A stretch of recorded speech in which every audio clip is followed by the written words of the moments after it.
Hello, everyone, and welcome back to the Aegis Executioners League. We were gone for a week, but now we're back. I'm here with the Fallen Sanctum. How you doing today? I'm doing good. I've been watching a lot of MSI, so hopefully we see some spicy picks and hopefully some better drafts than we've seen in Pro recently. But hey, I'm also hoping we get a full 3 games tonight. We took a week off, so it means we need to catch up. And we got to give the fans what they need. Yeah, absolutely. This could be a close match. We have the Hextech group back here. We got the first and third seeds from the group. It is Death Cards being the first seed and Andromeda Esports Supernova being that third seed team. So, really early on, it's just, Death Cards is 2-0, Andromeda is 1-1. So it's like, it's still pretty fairly even, but Death Cards might be a slight favorite here.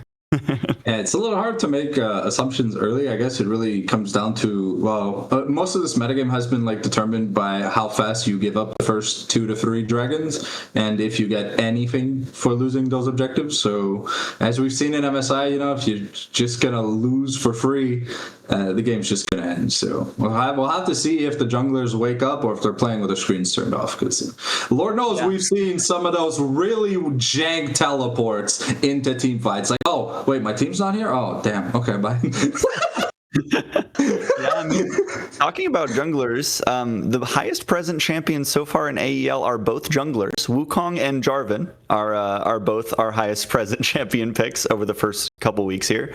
So I'm expecting some more AD junglers today. We'll see if that changes. I did see a Rumble jungle in one of the previous games for these teams, so maybe we'll get a little bit of AP jungle action. Who knows? The biggest problem with creative jungle picks, I do believe, is that jungles are normally the role chosen for engage as well as support. So if you have a creative jungle, that means you need an engaged top and an engaged support.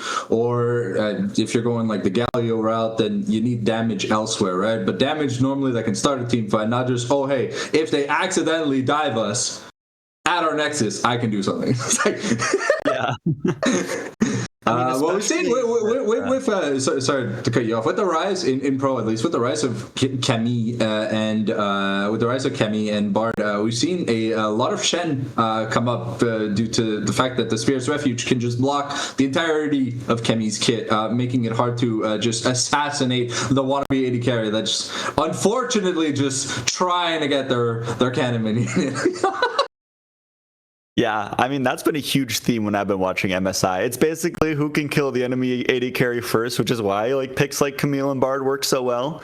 So I'm imagining we're going to see kind of a similar meta adapt here, but AEL, obviously, very different skill level. But yeah, let's take a look at these teams. We got Andromeda Esports Supernova here. As I said, they are 1-1 with 3-2, so they have played a lot of games so far. They have Icarus in the top lane, Alves in the jungle, Glance in the mid lane, YSL in the bot lane, and Tix in support.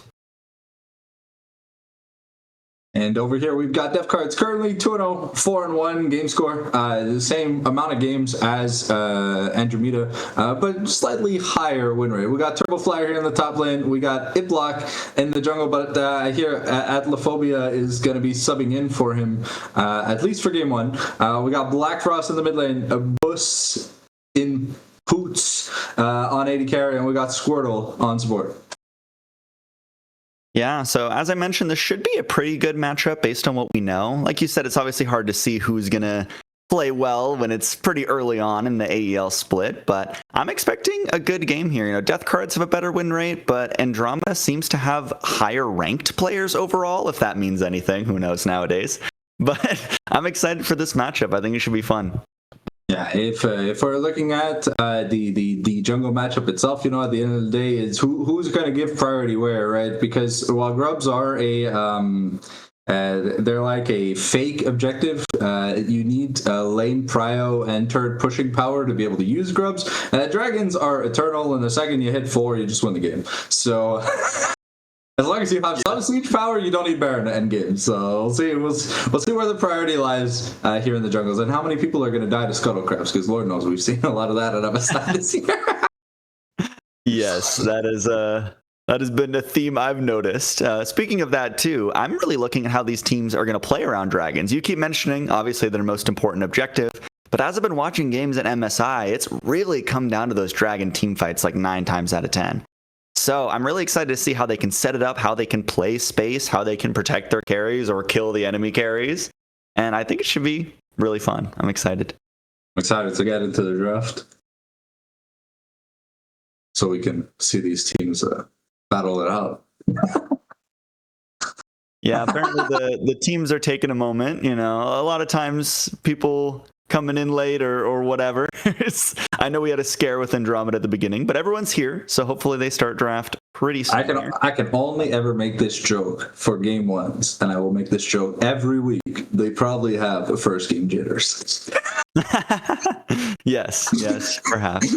I mean, it's scary. You know, these are two of the top of the table teams in the group. I think this will end up defining a lot for how this group goes. If Death Cards win, they kind of just secure like a top spot, at least for a little while. And if Andromeda wins, they kind of put themselves up in that conversation for top of the Hextech group. And that will matter in actually not too many weeks, because we are getting pretty close to where we're going to have our playoff defining matches. So I think, jitters are reasonable, but hopefully it won't affect our quality of gameplay. Yeah, definitely. I'm looking forward to seeing what the teams are able to muster up here, because it's always something big to bring up. But it's not about like the quality of the champion you're picking. It's how these champions work together. It doesn't matter if you pick 5 comfort picks. If these champions have no synergy and actively work against each other in team fights, like a Bard with a Misfortune, where you're just gonna ult the enemies while the bullet time happens, and save the entire enemy team, or like a Kemi with a Zinzal, where the Zinzal is just gonna kick the person out of the Hextech protocol, Hextech ultimatum. Like at the end of the day, if the team doesn't make sense, it's normal that it loses. So while comfort is king, and hopefully we don't see some of those MSI builds. I'm looking at you, Galio players. If ever, please don't build Mandate. If you're planning on building tank, you build one or you build the other. I just want it to make sense, because like we've seen in MSI, sometimes when you have a team comp that's mainly just comfort over viability, then when it comes to those important dragon team fights and nothing works, and you're like, well, what am I supposed to do, right? So I can't go in. I have no one to dive with. Oh, we drafted no damage. What am I supposed to do? And it's like well, if we have a second, never mind. Draft. Here we go. Here, we're into it. Caitlyn being the first ban for Andromeda here has been a pretty high present pick, both in picks and bans for AEL, so that makes some sense here. Followed by the Aurora and Sylas mid lane focus bans on both sides. So we've seen a lot of Orianna like stress picks, even though she got an early game nerf, she got a late game buff. But the Orianna being off the table means that the Nocturne is technically also off the table, because Nocturne 1 doesn't do good into Wukong, and 2 Nocturne doesn't do well with Val Orianna. It's the most compatible, let's say, knock with style combo that we can get. And the ball delivery system being so important, and especially seeing like the Aurora and the Sylas being banned away already, that they're not trying to go for those sleazy pick comps that we normally try and see from these kinds of teams. So I like the Wukong here. And also, do you notice what they just did? They banned Sylas so they could pick Shyvana. They won't automatically lose the draft. Congratulations, you are not Carmine Corp. Yeah, I mean, that's a good adaptation there from what we were talking about the first couple weeks. Also, Wukong is the highest present pick. We see it here again, another pick. It does have a pretty good win rate, too. I think it was about 75%. So definitely a good pick right now. Alongside the Ashe for Death Cards, they got a pretty good comp going here. I like the CC. I like the scaling they got going on there, but I'm excited to see how they round it out. I mean, what is interesting is, though, at MSI, we saw the Ashe pick, and we saw a prevalent counter known as the Mel Pike combo, but also another type of combo matchup that we see often is the Lucian Melio. Why? Because Ashe has ult, Melio has ult, Lucian wins because he's not affected by crowd control. So at the end of the day, I'm hoping we see a Braum. Actually, I know Braum's pretty dog water into the likes of Wukong, but being able to block the entirety of the culling so that your AD carry or your other carry, like the mid laner, doesn't instantly get evaporated is a really nice thing. But it's just a really poor matchup into Melio, because the second you try to stand behind me, you just get fireballed back to where you were. I like the Lulu though, but It's a little bit weird, you know, like we kind of have like the dive support with the Shyvana, and then we have the front to back style with the Ashe and Lulu. So I'm hopefully Def Cards are going to give us a little bit more of like a team fighting identity to round off this draft. They do have. Yeah, I hope so too. I think the Lulu does do one important thing though. You know, talk about Shyvana and having, you know, lane priority is so important to be able to get your camps. And if you pick Braum, it is really good thematically, but you do basically lose any chance of having lane priority in the bot side. So maybe that's why they decided to go for something ranged. But on the other side, Andromeda have picked Lucian Milio, I think, in both series so far. So this is now 3 for 3 where they played this pairing. So definitely comfort on their end. If it isn't broken, don't fix it. But what we've seen out of these Lucians is that you no longer go Essence into Flicker, you go Essence into IE. You really need that extra early damage build to be able to dominate the Ashe in the matchups where your Milio is just the pocket cleanse. So hopefully we see maybe a combat summoner like Ghost or Barrier here for the Lucian. Heck, maybe even Ignite or Exhaust if he's feeling real frisky, depending on what he has to play against. Because with the Milio, technically the Ashe doesn't matter anymore. It's really more of a, can the Shyvana find the angle, and will the Shyvana be feast or famine, and what other carries are Def Cards going to put? Because at all points in the game, outside of I think maybe like the 52-minute mark, Lucian will just take a dump on Ashe. Like stats for stats, there's no winning. No, definitely. I mean, Lucian is just so good at bullying other AD carries if given the chance, and maybe that's what we're going to see here. But for Death Cards, I'm really looking at where they want to prioritize. It is the mid lane likely there with the Lux pick. So you're blinding mid lane. We'll see what Andromeda wants in response. But thinking about the priority for the Shyvana, you know, Lux has great wave clear. Now they have top lane counter pick. Maybe we're just going to be looking at trying to keep Shyvana topside where they could keep pressure. But it is always so hard to play around this champion in the jungle, in my opinion. So we'll see how well they can do it. I think the biggest factor that you have to take into account when playing against Shyvana is how successful can your early invades be, right? But we have a champion like Wukong who technically wants to be nonchalant till 6, because he technically only has 2 abilities. He's got a dash and he's got a smack. Yeah, the clone is not used offensively in ganks, guys. Come on, like, because you're diving under turret, so you will just die if you warrior tricks under turret. But I'm seeing Galio Olaf. Okay, so Supernova going balls to the walls. Saying, yeah, you guys drafted no damage, pressed Ragnarok, Hero's Entrance, Kumbaya, you're dead. Yeah. I mean, that's a bold pick too, blind. I mean, there's not a lot they can pick here really to counter it in my mind, though. Like, you could pick range top, but then you have no engage or tank. If you pick a tank, you lose priority. Like, you're not dueling an Olaf. So, yeah, I mean, technically speaking, though, if you are a European fan, you know exactly what the #1 counter against Olaf is, and it's my boy BB's Kled. Why? Because the bear trap on a rope gives anti-heal, so the Olaf W doesn't exist in traits. However, you know, we are seeing the Jax here for Turbo Flyer. I think it's more of a neutralize into go on to YSL in team fights kind of pick, more than a I'm just gonna dominate the Olaf lane. Because to dominate the Olaf lane, you gotta be playing like Trundle, Darius, Kled, or like Garen. It's really hard. The normal Jax builds, you know, we've seen what it's Triforce, Sundered Zonias and stuff. That doesn't kill an Olaf. But it does kill a Lucian, and it does kill a Glass Cannon Galio if he does go the Mandate build. So we'll have to see what we get out of here. I really like the draft here from Supernova because it feels like if Icarus is fed, there's no one who actually has any damage to kill him. Yeah. And it's the curse of, oh, we drafted a good team, but where's the Olaf answer? What do you mean Olaf answer? We have to have one? Well... Normally, yeah, your mobile AD carry ain't gonna survive. Like the Wild Growth plus a Fear don't matter if Olaf is CC immune. Yeah. Let's go Stridebreaker plus Hexblade, and even sometimes we've seen Fiend Hunter bolts on the Olaf, so that way the first 3 hits, he's hitting like 700s with a smack. So it's like, what are you gonna do? You're an AD carry. You don't build armor or HP. Like you build a GA at like your 5th or 6th item at most, but Ashe is somebody who cares about attack speed, so she needs Berserker Greaves, so you know she's not getting armor from there.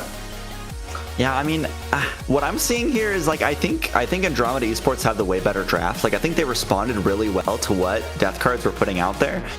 But I think if Death Cards can keep it even, not let Lucian get ahead, not let Olaf get ahead, maybe they just outscale, depending on how much better they are at team fighting too. But that's kind of the only angle I see. The big thing I see here from Death Cards against Andromeda is that there's not much magic damage. Yes, Melio's Fireball scales at like what 200% AP or some dumb stuff like that. But if Galio goes Glass Cannon, he's gonna get one shot by Lulu of all people. But other than that, like there's no magic damage. Maybe the Hollow Radiance if we're going Sunfire in the mid lane. But we've seen from Galio's at MSI, we've seen it's Murtred, Rocket Belt, Imperial Mandate. Zonia's into Void Staff. Like there's 400 HP and 100 armor. That's it. There's nothing else. Or Glass Cannon. Yeah. I mean, that's the risk of doing that. I think it'd be probably way better here to obviously go like tankier build. But like you said, you are lacking the magic damage then. So it is kind of just a rough decision there. But before we get into game number 1, do you have a dragon prediction? Well, we are in the superior dragon group here. Hashtag the Hextex, right? Because we are all about progress in here. So, you know me, I've watched enough MSI to know that we're getting an Ocean Soul, baby. Because that's what it always is. Yeah, that's been the pattern. And given the champions we have on both sides, Ocean is devastatingly disgusting. All right, you're going Ocean. I think I'm going to go Cloud. I like Cloud Drake a lot in general. Ooh, yeah, so I'll gamble. Ooh, Mach 14 Wukong. Yeah, okay, I can see it. Exactly. And Olaf, Ragnarok. Faster than Usain Bolt spinning tornadoes. Exactly. But I think that'll do it for us here. We're going to see you on the Rift after these teams get through Champ Select, get their champions locked in, get themselves locked in for this first game. So we'll see you on the Rift.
All right, after an extended break, we are here. Apparently, there were some Riot Vanguard issues, classic. But we're here for level 1, and what are you expecting for this game here? I'm expecting Def Cards to have Prio here in the bot lane, at least when it comes to the first few levels. I assume on first completed item, if Tix is going like Mikhail's, then it shouldn't be much of a problem for YSL. But just the early level 1 and 2 from Lulu are some pretty nasty levels. It's a pretty hard support to play against. Other than that, I think Jax just loses if he takes a trade. Because you just get undertowed until you die, and well, Galio versus Lux, it's not really a matchup anyone has any information on. Yeah, that one can be pretty hard. I mean, range versus melee is always a thing, but Galio does have a lot of tools to at least still farm when he's in like a ranged matchup like that. But see, look at that level 1 though. Yeah, definitely. Look at the Ashe running them down. It is Death Cards coming out on top here so far. Turbo Flyer, nice counter-strike here. We'll get a pretty good trade. Actually, Ignite coming out too. Icarus could be in some danger. First blood, but it's traded right back. Use of the Summoner spell for Turbo Flyer, but honestly, not bad one-for-one trade. I'd still say that's advantage for Icarus because now he's up a mobility summoner on Turbo Flyer. So now if Turbo Flyer ever gets caught lagging, he will just die. That's but 100 gold is 100 gold, so it's an extra refillable to not an extra refillable at the end of the day. Yeah, I mean they have about even CS right now too, because it's 2 to 3, because they have been trading so much. But talk to me a little about this Shyvana pick. We've seen it the last couple weeks, I think both weeks actually.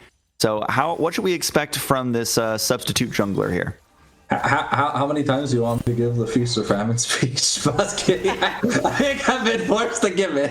Give us a reminder. Give us a reminder. Yeah. Okay. So Shyvana is a champion that falls into the what we call the Feast or Famine category. If she doesn't get the ball rolling really early, I thought something was going to happen. But yeah, no, so Shyvana is a champion that gains armor and magic resistance every time she kills a big jungle monsters, epic jungle monsters, or champions. All right, so she gets her first power spike at like 2.5-ish, like the big power spike at like 2 items. So it's really important, at least in the early game, that she tries her best to get as many scuttle crabs as she can, to not lose any camps to jungle invades, and to definitely contest one of the 2 objectives, whether it's Dragon or Void Grubs. Dragon of preference, just because the stats matter more if your laners have prio.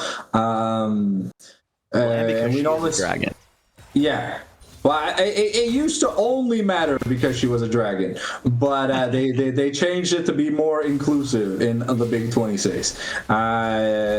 But we got a gank going on here. Turbo Flyer does still have the flash, but now it could be a 2v2 in the jungle. Here's Adelophobia coming in. Alves 2 under some threat, but Turbo Flyer, the one to go down first. So much damage from Icarus. Did pop that ghost, able to just run it down. Still has the flash if they want to try and go forward. Here's the flash from Wukong as well. This could be another kill. There's the axe. There's the killing spree. And Icarus is getting fed on this very scary Olaf pick. So remember 30 seconds ago when I said if Turbo Flyer overextended, he would just die because Olaf has Ghost? It's kind of funny that I predicted the future. I must have observation hockey. But yeah, no. Now that a double kill went over to the Olaf, 3-1-0 now. A little down in CS, but we see here that the first axe misses, but Adelophobia, pre-6 on the Shyvana has like basically just a Sheen auto attack. And that's about all Shyvana has in the kit that when not fighting monsters. So the flash already used, the Undertow comes in, snipes, and I think that's a blue buff transfer to Icarus, which means the Undertows are going to just be permanent now. So things are already looking pretty rough here for Def Cards. Yeah, definitely. I mean, a slight CS lead there for Turbo Flyer, but does it really matter when Olaf has 3 kills? Probably not. And every kill is about 20 CS, so yeah, Icarus so is out. 200 gold ahead here, basically. Yeah. I'm excited to see what build the Galio is going to look to get. I'm a little bit worried because I'm seeing a glowing moat. Oh, YSL also getting very low down here. Squirtle and Poots have been doing some very, very good work here on the bot side. But back to the top side, almost another trade for kills here. Icarus managed to survive. Turbo Flyer is very, very low. Hops in, gets the kill. Even though he's down in gold right now, has the advantageous wave state and puts it to good use. That level 6 takeover meant he had just enough HP to tank the Undertow. But the big problem is here, now both sums are down, so at least for the next 5 minutes, Turbo's going to have to play with a bit of respect. Alf here, though, he chased away from the dragon. Yeah, this could just go over to death cards if they want to take it, but it looks like bot lane needs a reset, so it's up to Adelophobia to get that one. It looks like Alv might be going back as well, but Dragon called off. They're going to have to wait till they reestablish bot lane priority. Yeah, so the big downside here of Turbo Flyer going Bladed Steel Caps early is that Olaf has this beautiful thing that tanks hate. It's called True Damage, and when you... Oh, okay. But still has six advantage, just running down Icarus. So confident here, even when down some gold. And what an incredible trade between these top laners so far. I was glazing Icarus, but this man misstepping, so I think I have to stop caster cursing him.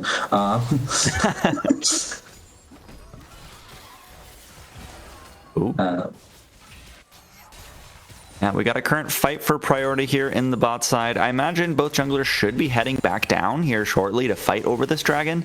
Like you said, it is the most important, so hopefully they're able to get to it soon. And I think Bus and Poots is going to hit that level 6 first, so there's no cleanse on YSL, and Melio does not have Breath of Life, plus he's taking another early recall, so yeah, XP advantage here for death cards in the bot lane. Ash has been doing pretty good. Yeah, I mean, that's the advantage of picking something like the Lulu, and this bot lane has been pretty dangerous. They clearly have a lot of synergy, they know how to play together, and I mentioned it in Champ Select, but YSL and Tix have played this duo before, as actually the Enchanted Crystalero goes wide, so level 6 advantage effectively mitigated here, but it's still death cards who do have control. Yeah. Well, to be fair, Lulu's unfair because she brings picks, so it's like a 3v2 whenever you're taking a trade. So it's just, you know, like, I don't know who legalized 3v2s in the bot lane, but it wasn't my jungler. Well, remember the meta where it was basically 5v5 in the bot lane. Everyone would just teleport down there. Every mid laners would move over. Ooh. As actually Final Spark coming out here, Glance getting low, but is able to just dash out. But mid lane has probably been the quietest lane so far, which is kind of surprising when it could be a matchup as volatile as Galio versus Lux. Yeah, I just think both teams understand that, you know, the mid lane can't be focused on, because if you stray too far away from ignoring this Olaf, it becomes a problem. And if you let either the Lucian or the Ashe alone, ooh, okay, here comes the Ragnarok. He's immune, but so much damage from Purple Flyer. What? It just super dominant top lane so far. Is that a W max? And definitely making it worth it. It almost feels like that's a W max, because that was a lot of damage on Turbo Flyer. So whacked him at like 300 HP. No Sheen either. That was just Jax damage right there. Post level 6 Jax damage. It's the Grandmaster Arms proc plus the yeah, so it is a W max. Okay. Wow. It's going to be the standard Triforce versus Ravenous Hydra. Very often for Olaf, we see Strikebreaker when he has problems cutting people down, but I think here against... Nice flash from Black Frost. Trying to escape. Final Spark does come out as we had a little bit of a roam here. We see both supports in the mid lane, but I think that's kind of the end of the play. Also, it's funny, I don't know if you caught that a minute ago, but Poots was trying to reset, and YSL came to stop him, and the barrier actually let the reset come through. So Ashe, no barrier, but does get that reset off and keeps the tempo. Pretty interesting. Yeah, the funny thing about recalls is that if you have a shield active, if you don't take actual damage, then your recall can't be interrupted unless you manually cancel it yourself. So, exactly, yeah. Pretty cool interaction. But yeah, we're going to see Hex Optics versus Essence Reaver here on the bot lane. So Bussen should have the advantage in the 1v1 specifically. But if Melio and Lulu are there, I think it just might be Tix giving a bit too much value here. Turbo is pretty strong at this point in the game. Icarus really needs that first item to get stuff done. I'd definitely say pretty strong is an understatement. This Jax has been putting on a very, very good performance here. Turbo definitely coming in clutch in this first game. And I think we can see why Death Cards are currently undefeated. They did lose the one game, but they seem to have very strong cohesion as a team. Obviously, their bot lane has so much pressure. Black Frost holding it down, surviving in the mid lane. And Adelophobia, even though they are a substitute, has been everywhere they need to be and only kind of went south in that one top lane fight. Yeah. Some good CS, though. It's really important for the Shyvana to keep up, to not miss out on too many objectives. So with the priority, they did lose Grubs, surprisingly. But they were able to get the first dragon. Now they're looking to set up the second dragon here. That's coming up shortly. And we're even getting some invades. So we got some bonus stacks for free. Very nice. I'm sure very happy about that one. As Icarus 2 levels down, but still trying to take the fight. Goes into the Ragnarok. Turbo's Flare does get the kill. Wow. Icarus thought that they had an angle, but still unable to kill the Jax. Now down 40 CS and still down a kill. It's going to be a very brutal difference in the top lane. Yeah, I think Icarus has the solo queue mentality of, oh, I was so close, oh, I was so close, oh, I was so close. At what threshold do you say no? Yeah, but actually opting into it. Here's the Dragon's Descent. Tix now has to flash away, but here's the other jungler. Here's the hero's entrance, but actually looks like it got canceled. But it's still Adelophobia going down alongside Boots. So still 2 dead for Death Cards. It looked pretty good, but they still lose out on the skirmish. But here's the final spark. Alves goes down. Tix just out of range of that one, or could have been 2 traded back. Yeah, the thing about Wukong is he gains armor, but he doesn't gain magic resist. So Lux just saw some free food, and she went for it. And here in the top lane, it's going to get a little bit more complicated because it's a Triforce to a Yard Sale. So it'll be a while before this Olaf feels relevant. Yeah, I mean, it's just so tough too. This something I talked about is the scaling difference here. Like, I think Jax pretty heavily outscales Olaf, and if you're beating him at this point in the game, Olaf might have a tough time. But here's my question for you. Is Olaf going to be strong enough to still kill the Lux and the Ashe later on? Oh, definitely. The second Olaf gets to that like 2-item threshold, when he's got the Hex plate and he's running like Usain Bolt, no immobile squishy carry is going to be able to stop him.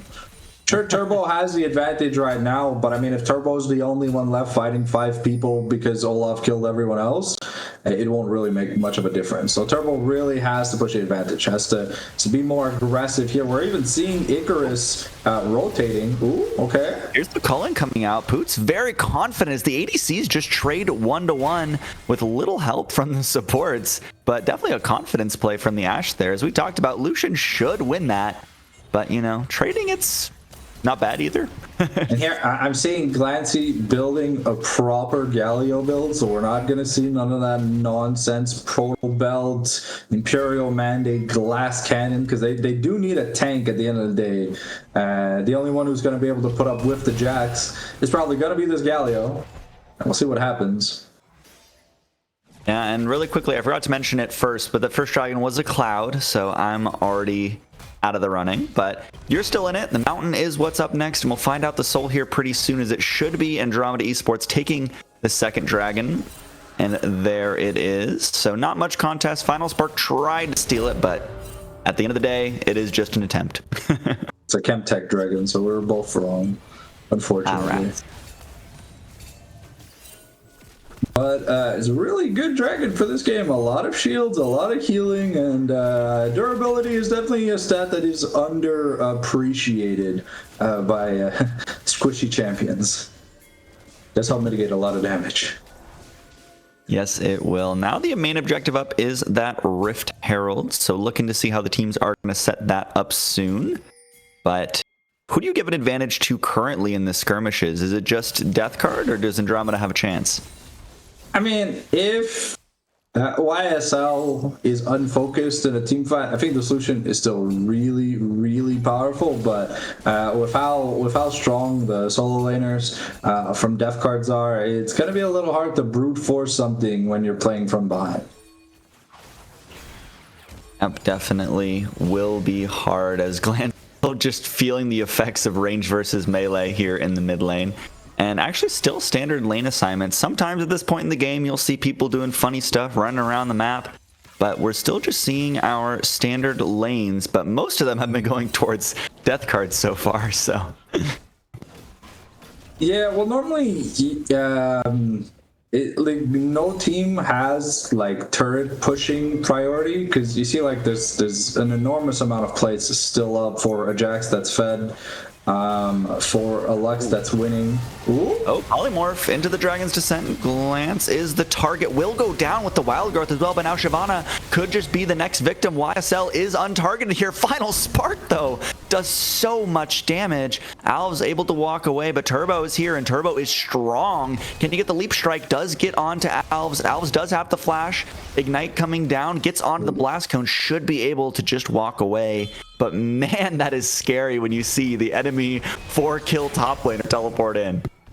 It does mean, though, that the Olaf with triple grubs should be able to get some good value here on the top side, but I think for sure it is going to go here to Death Cards. I don't think the Olaf can kill the turret fast enough. Yep, there it is. First tower over to Death Card. That's a nice little gold bonus for them when they're already a little bit ahead, but it is shortly traded back by Icarus, as you mentioned. And that might just help with a little bit of the gold difference here in the 1v1 too. And the big thing though about Herald, right, is once you take first turret, Herald is basically just a 200 gold objective. It doesn't really contribute much unless you're able to break the turret that you're charging in. Given how they've changed the money distribution for this season with these turret plates, it's a lot harder to get value out of the purple objectives after the first turret has gone down, if there's not a bounty currently on, which there isn't because the gold lead is not big enough. Yeah, I mean, just about 2k gold lead, just slightly over, but so definitely not the end of the world. But it is Glance, who could be the target here again. Does have the flash available now though, so actually will use that. But on the top side, Andromeda use the pressure that Death Cards are putting in the bot lane to take that Rift Herald. So we'll see what they can get accomplished with that. But here's actually the culling coming out, Enchanted Crystal Arrow as well. But looks like both teams could just walk away here. I think we're trying to group up to get ready for this dragon. I don't know if Turbo still has his teleport, because he has Ignite, so we won't ever see the cooldown of his quest spell, unfortunately. But yeah, it is a pretty big difference having when you have a top laner that has teleport and you have a top laner that doesn't. It does mean you have to micromanage your wave pushing a little bit better. Yeah, it does suck that we can't see those timers, but I imagine that should still be down. I know it has a pretty big timer early on in the game, at least, but well, I think this 1v1 is definitely... go ahead. If you don't have teleport, it's 8 minutes. Oh, okay.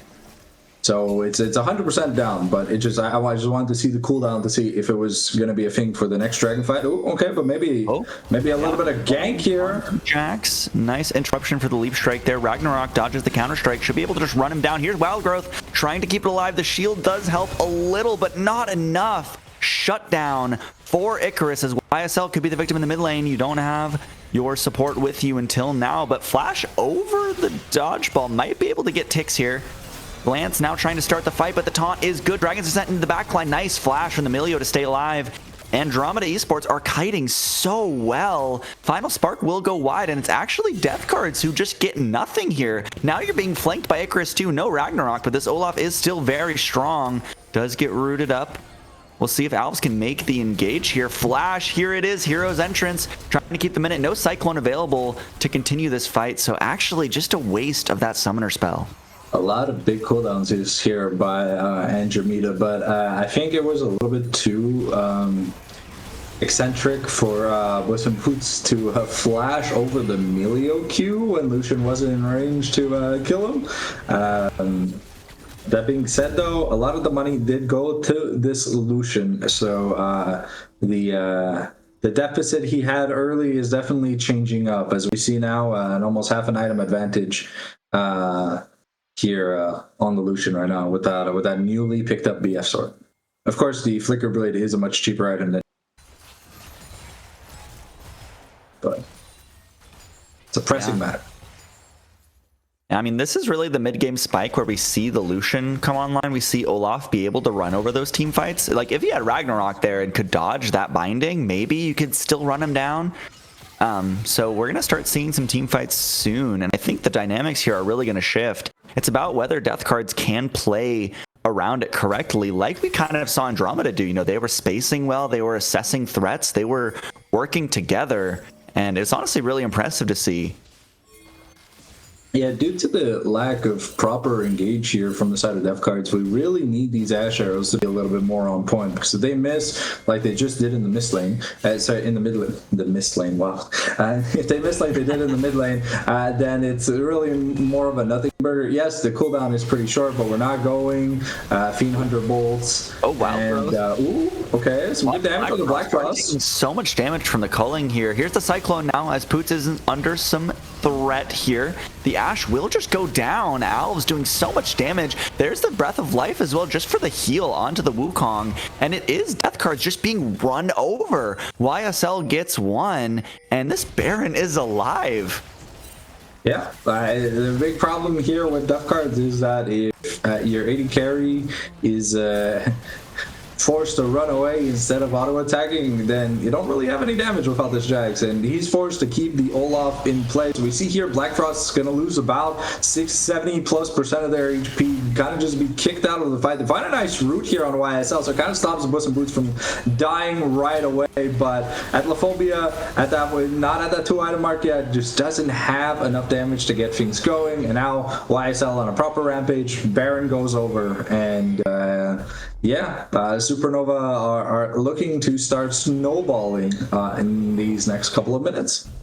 Yeah, I mean, we saw the gold lead flip. Now it's Andromeda in the lead, I believe, for one of the first times in this game, if not the first time.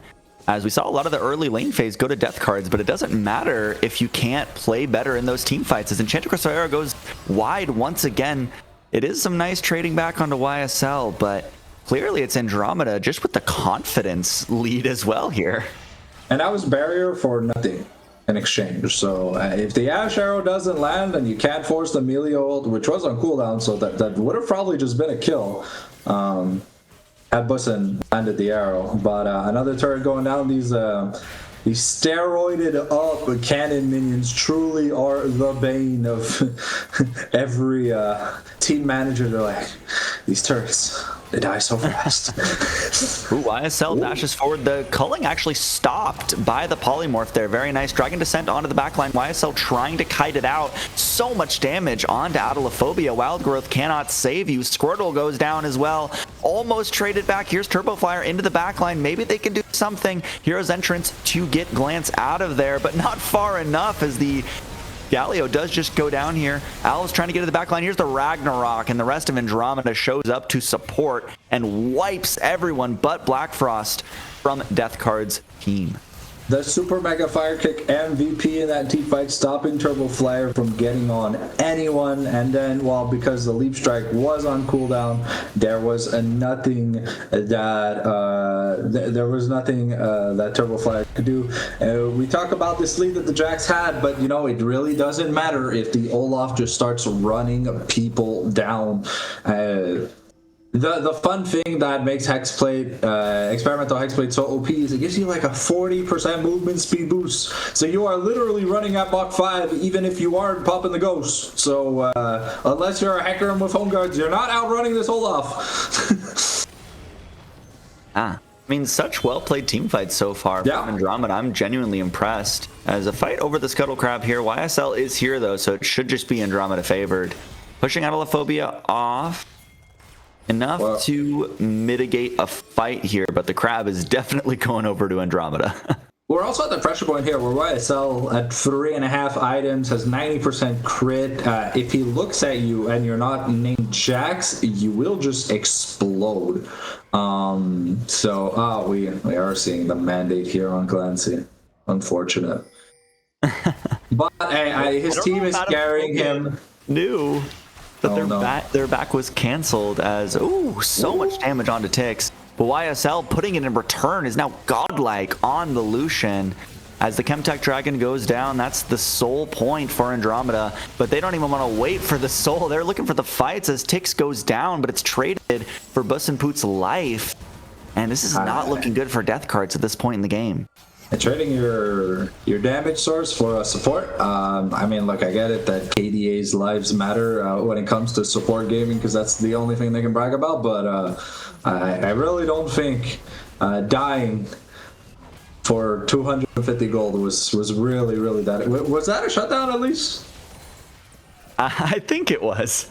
Okay, because if it was a shutdown, maybe we can justify the hashtag worth in all chat. But other than that, I think maybe the first game jitters are becoming the first game desperations.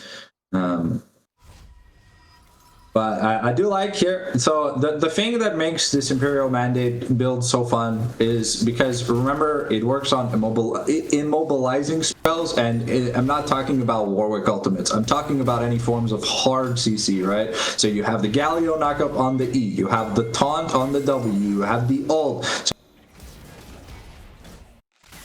build malignance, and it naturally gives 15 ability haste, so you're getting 20% extra cooldown reduction on all your CC abilities. That's why it's so enticing. But at least this game, there's a proper front line, there's proper engage, so Glancy can kind of do whatever he wants. It doesn't really matter at this point in the game because it's the Icarus and YSL show.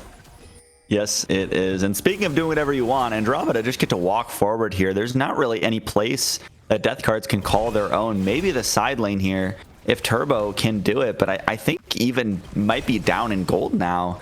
Has definitely lost a lot of these fights recently. And this power point for Death Cards is definitely not formed out in the mid lane. Actually still ahead in the top lane 1v1, but trying to take one against Glance here.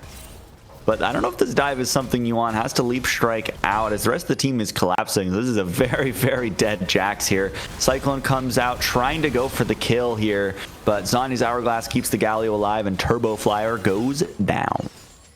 That does force a turret open here. A turret siege in the mid lane, but I mean, could this be it? Yeah, we'll see if this engage goes anywhere. No, Glance just has to leave. Never mind.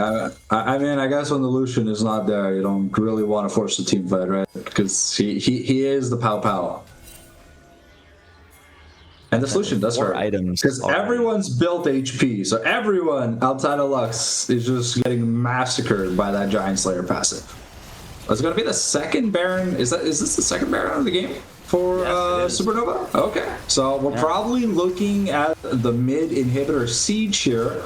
The big problem with this team, though, is they're good at running people down, but they don't really have good ways to take turrets. Here comes the Olaf. A lot of damage here at the start, though. Dragon's Descent, but just in the middle of everyone. Too much damage. Here's Turbo, but maybe too little, too late. And Squirtle goes down on the other side as well. Triple kill for Icarus. Could be a Quadra here if they're able to claim it, but actually no, taken by Tix there. But either way, it's Andromeda Esports running over every team fight. The big thing about this Olaf, right, is you see they're getting good burst on him, but the big problem with that is if you don't kill him, he's going to heal in like 3 auto attacks, and it's just whack, whack, whack, whack, whack-a-mole, and it's like Atlaphobia doesn't have any damage at this point in the game, so Icarus is just, it's just Kobeing everyone in the backline like it's a Tuesday night. Yeah. It is very hard to play from this game state as the Death Cards. Do you think they have any chance, or is this just a slow bleed and it's over? I mean, the Olaf's already fed. He already looks unkillable. The Lucian's at almost 6 items. I'm a fan of Copium because G2 beat T1 in a righteous way, but I'm a realistic, hopeless person. I'm not dreaming where the stars don't shine.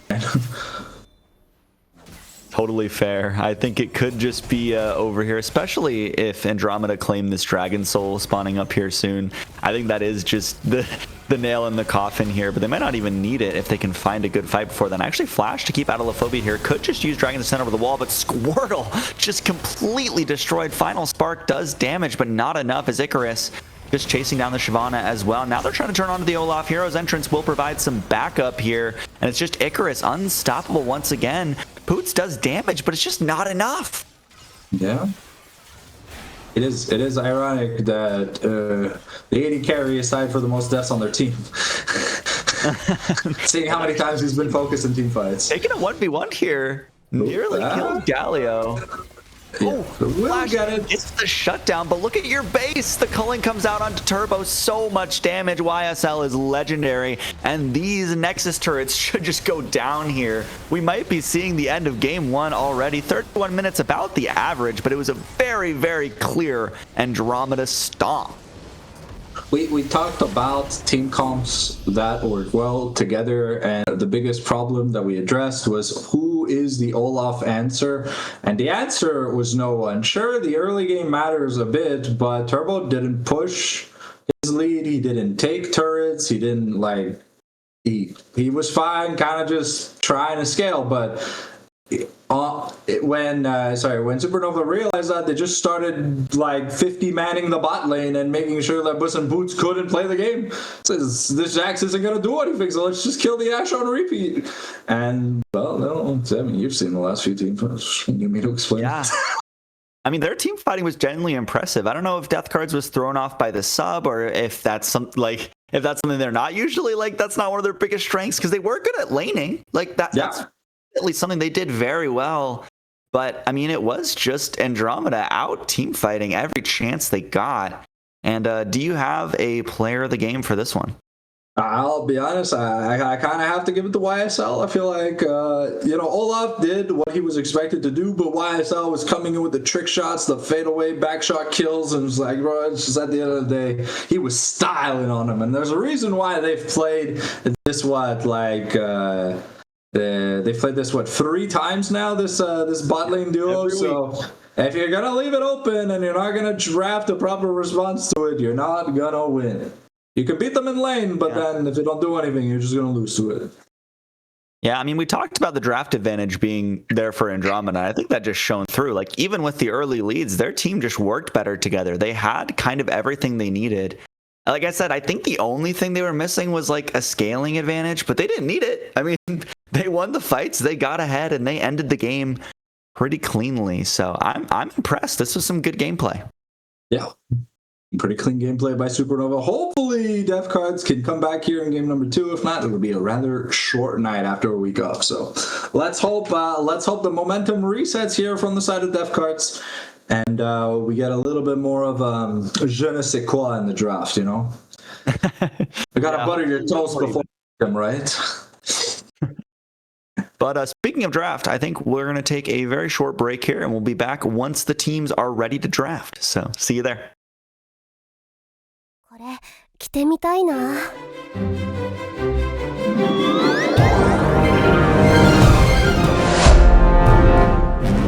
ここだ。って衣装の数がこんなに？迷っちゃいました？ウィッグをお探しです？リボンの種類が豊富なんですよ。見ます？鎧はいかがですか？空のことを助けなあかんのに。待って。いろいろ教えてくれるのは嬉しいけど、大事なのは空。このキャラのアニメ版の衣装が欲しいんだ。サイズはこれ。ウィッグは大丈夫。あり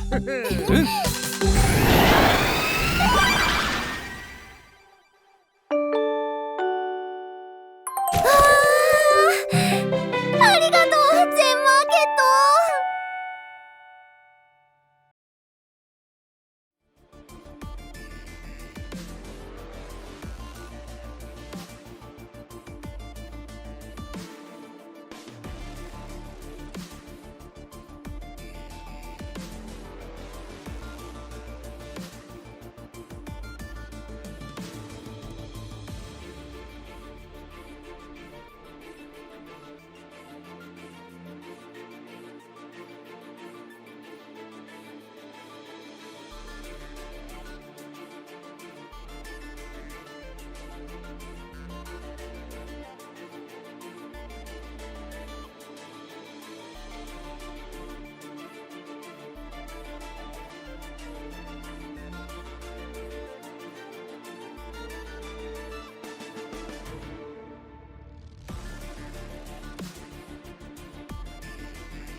All right, we're here for draft now starting up, although this looks like the draft from last game, so maybe we'll get that fixed shortly. But I did hear that jungle is back for Death Cards here, which should be good news if they want to strike back in the series. Scientists say you can't burn water twice. I'm surprised we can even burn it once. Hasn't happened to me yet. I remember to turn the boiler off before the house burns down. But hey, anything can happen in the big 26. So here we're seeing the Silas ban. That does mean we're probably trying to play engage support. You know, the likes of Alistair, Rakan, Nautilus, just honestly anything that has a good ultimate. So really, really good Silas steal. But the thing that I hate the most is an early Silas, right? Because an early Silas means that you can just pick champions that don't give good Silas ultis. And then the Silas value, well, I mean, it's a B tier champion in a good situation. It's an S tier champion in the perfect scenario. So I just... Are we really this down low at just game 2 that we have the first ban Silas? I do love the Fury ban though. That is a champion that's been very annoying to play against. Yeah, a lot of other standard bans coming out here. You know, Jarvan, definitely high presence, both pick and ban. You got the Trundle taken out by Death Cards, and notably here, we actually did swap sides, it appears. So Death Cards wanted blue side for this. They wanted that first pick, so let's hope it's a good one, as this final ban should come through here, and we'll see what their choice is. I mean, I'll be honest, I'm seeing a Trundle ban. Does that mean we want to first pick Xin Zhao? I mean, it's fantastic jungler in the current meta, and I don't blame you for banning Xin Zhao. Sorry, for banning Trundle, because of how horrendous that matchup is. You have no AD against the Trundle. He just bites you constantly if you don't get to play the game. So we'll see here what Supernova decide to ban last. Yep, I used to play a lot of Trundle. Very, very strong in the jungle. If you can do those kind of cheesy invades, you know, run in, show up at their buff level 1, just walk them down with lethal tempo. It's always a riot.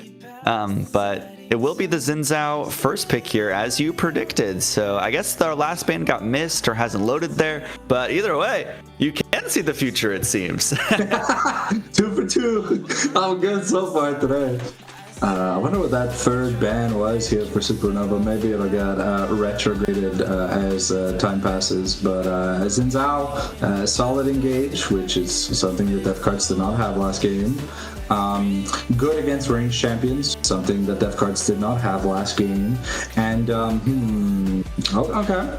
We'll see what we paired with, though. And the Jarvan being banned, so it was an Ornn ban. Okay, so the typical Rumble counter tends to be this Ornn, not as a counter, but as a when you lose your flash, you're just kind of dead kind of counter, because Ornn is amazing at closing the gap on a mobile champion.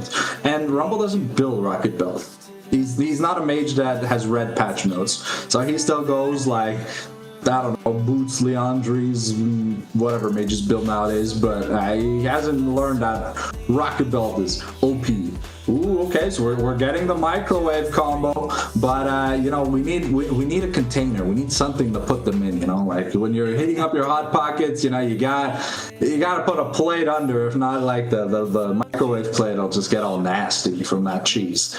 So we'll see what Supernova decide to pair with it in the jungle. It could be Rumble Jungle though. Yes. Which would make a lot of sense, but we kind of need some lockdown. So I'm a fan of the Mel here. The Solar Snare, fantastic at keeping the Yone in check.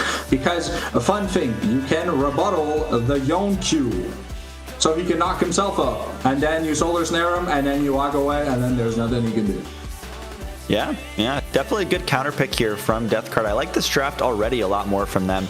You're talking about the hot pot combo, and if you try to pick carries into that, you definitely want some that can keep themselves safe. And we have 2 spell shields here. We have a Reflect, we have the spell shield from Sivir, and so at least having a little bit of self peel is very good alongside the Crescent Guard, alongside your support you haven't picked yet. And I think you can definitely have a lot of protection for carries, which should be very, very helpful for them here. I'm not too optimistic about a Scion here. Mal is a champion that frequently builds the. It is the undefeated Andres. in AEL, though. It is undefeated, but it's not something that helps the current game plan. It's a solid tank if that's what Supernova want to rely on in terms of their top lane. And okay, yeah, so we are just banning. Well, to be fair though, according to the only good Scion player we've ever seen play Scion, Fiora is not a counter matchup. It's a counter matchup for the Fiora itself if you know how to play the Scion. You can play around the decimating smash, but Gwen is definitely something Scion does not want to see within a country map. Yes. So we are giving a lot of protection bans here to Icarus. As the early game was a little bit sloppy on his Olaf. It gave Turbo Flyer a lot of kills, but however, Olaf gets to the Olaf button of the game and he just runs everyone down like he's a fire truck going downhill in California. So it's kind of crazy. We see a lot of support, engaged support bans. One thing we were talking about is that there wasn't much lockdown. The Alistar Denal is really good at keeping someone in place for 2 to 3 seconds so that the Yone ult, the Rumble ult, we're just microwaving the hot pocket on the ground apparently because that's how hot it is in Europe. At 92 degrees burning off the train rails or something like that. I saw a picture, I was laughing. I like this shit though, because the first 3 picks really want to create like this wall of you shall not pass. And then Jhin can just be chilling in the backline, firing shots away, playing the High Noon Simulator. So normally I complain about Jhin, but Jhin is fantastic into a champion like Mel. And while Xin Zhao cannot take damage, he can get rooted by Deadly Flourish. So he is not immune to crowd control while Crescent Guard is active, which can set up some really funky plays with the equalizers. The Poppy's fantastic here. Doesn't do much in the Scion matchup itself. If it is top lane, I'm expecting it to be support Poppy though. Just because of a lack of mobility on the Jhin, kind of forcing the Yomus early into like the Mosquito style Jhin build. But if we're looking at MSI, we haven't seen Mosquito Jhin. We've seen 50 caliber Jhin, where like he pulls out a sniper rifle on an ant and he's like, I'm coming. So the Mordekaiser does make a lot more sense if it is indeed Scion top, because we did mention at the beginning of the broadcast that there was looking to be a Rumble jungle. So Mordekaiser just makes it hard for Scion to play. At every point in the game, the second you get Rylai's, the second you get Liandry's, you kind of just permanently farming you. Yeah, I mean, I think these drafts have been very good from Death Cards. I like the Mordekaiser a lot. Very, very good counter pick. The Poppy kind of predicts any engaged support you play here is kind of bad. I mean, my go-to maybe like Maokai right as it pops up. But I mean, you still get the W onto it through the Steadfast Presence, which is very nice. The ultimate also is not a dash, so you have a good long-range engage there. And normally I'm also a Jhin hater. But when you have consistent damage from Yone, AD damage, and you have good damage from Rumble, I'm not too opposed. It's fine. Yeah, normally we complain that Jhin can't kill Scion, but when you put the Jhin whip Scion, it's less bad, right? Because Jhin only has 4 bullets, yet Scion has a Kevlar vest that can tank 5 bullets, so checkmate. Yep. And like we said, we have Iplock back here for the jungle for Death Cards. So based on that and based on what we saw in the first game, do you think we're going to game 3 or is this it? I mean, as much as I want to care about the first 6 minutes of a game mattering, we saw that it really didn't from the Death Cards perspective. Like the Jack Scott Fed didn't do anything. The Ashe never landed an arrow, fell behind. And the Lux, while she was able to snipe elves, it didn't end up mattering at the end of the day. So, I really think it's going to come down to teamfight execution, because the target selection here for this Mordekaiser is actually going to matter a lot. It's going to matter as to like who you can take out of a fight, right? Because there's a huge melee aspect to this team comp. It's 4 dudes and a Jhin. So depending on how big this Mordekaiser gets, it could be a real problem. But I'm anticipating a pushing lanes for all 3 Death Card roles. So I think if depth cards play properly and they play well, I think they should easily take the game. But Supernova really like chaotic team fighting, so it got very messy last game, and then they just started winning, and then they never stopped losing. Yeah, I mean, I think I agree with you. I think it'd be fun to go to game 3 anyways, so I'll predict that. But speaking of predictions, what you got for Dragon for game 2? Well, we haven't seen an Ocean yet, so I gotta stick to it. I feel like, especially here with, 7 melees out of 10 champions, I feel like it's got a lot of value for extended team fights. Yeah, I can see it. And I might hate myself for this, but I'm going to double down on the Cloud. It was first last time, so it's probably not first again. We'll see. But before we get into the game here, I want to take a moment to thank our sponsor, Zen Market. Zen Market is your one-stop solution for buying products directly from Japan. They'll help you buy items from over 10,000 shops in Japan, as well as place bids on auctions on your behalf. They'll even consolidate all your items safely into one box and can ship internationally. They provide excellent customer service in 19 languages, which is why Zen Market is trusted by over 2 million users worldwide. Check the panel below the stream or click the link in chat to try them out now. Plus, if you sign up with promo code AEGIS, you'll receive 3,000 yen off your first international shipping fee. So, thank you very much to Zen Market for sponsoring it, and we will see you for potentially the last game tonight, but hopefully game number 3. So, see you on the Rift.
All right, welcome back to Summoner's Rift, and I'll hop right into it. What are you expecting for this game?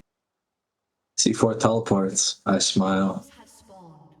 But on a real note, yeah, I mentioned pushing lanes, which we should have, because Poppy just a better support than Maokai is, at least in the early games. We see here the fourth shot doing a lot of damage to Bliss and Boots, but I don't think that's gonna last for long. And if Turbo Flyer plays as he played the last landing phase, I don't think we should have much problems.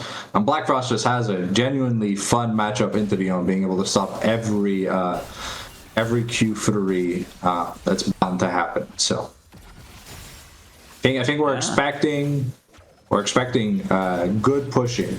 And Xin Zhao is ganking jungler early, so if they overstep here from the side of Supernova, I expect that there may be some early kills. Yeah, and here's Turbo Flyer already getting off to a hot start using that passive. That damage over time is no joke either, and it also gives a lot of other stats like move speed, which is very, very nice. But, you know, he talked to me a little bit about Shyvana last game. What about this Rumble jungle? What are the advantages, disadvantages? What should we look for? Well, he's got first strike, and he's a melee champion, right? So he's going to get full benefits here from every proc when he manages to do so. You just walk up in lane, fire a electro harpoon, make like $30, and then walk away if need be. Or, you know, with the flame spitter active, the first strike is going to give some good money. He's got access to slows and MR shred, so not necessarily that relevant for Sion or Yone in general. But it's a good rundown kind of champion. Plus, he's got the blue smite, so if we ever see some jungle fights through the bushes, things can look a little nasty. Okay, YSL though, getting pretty low here.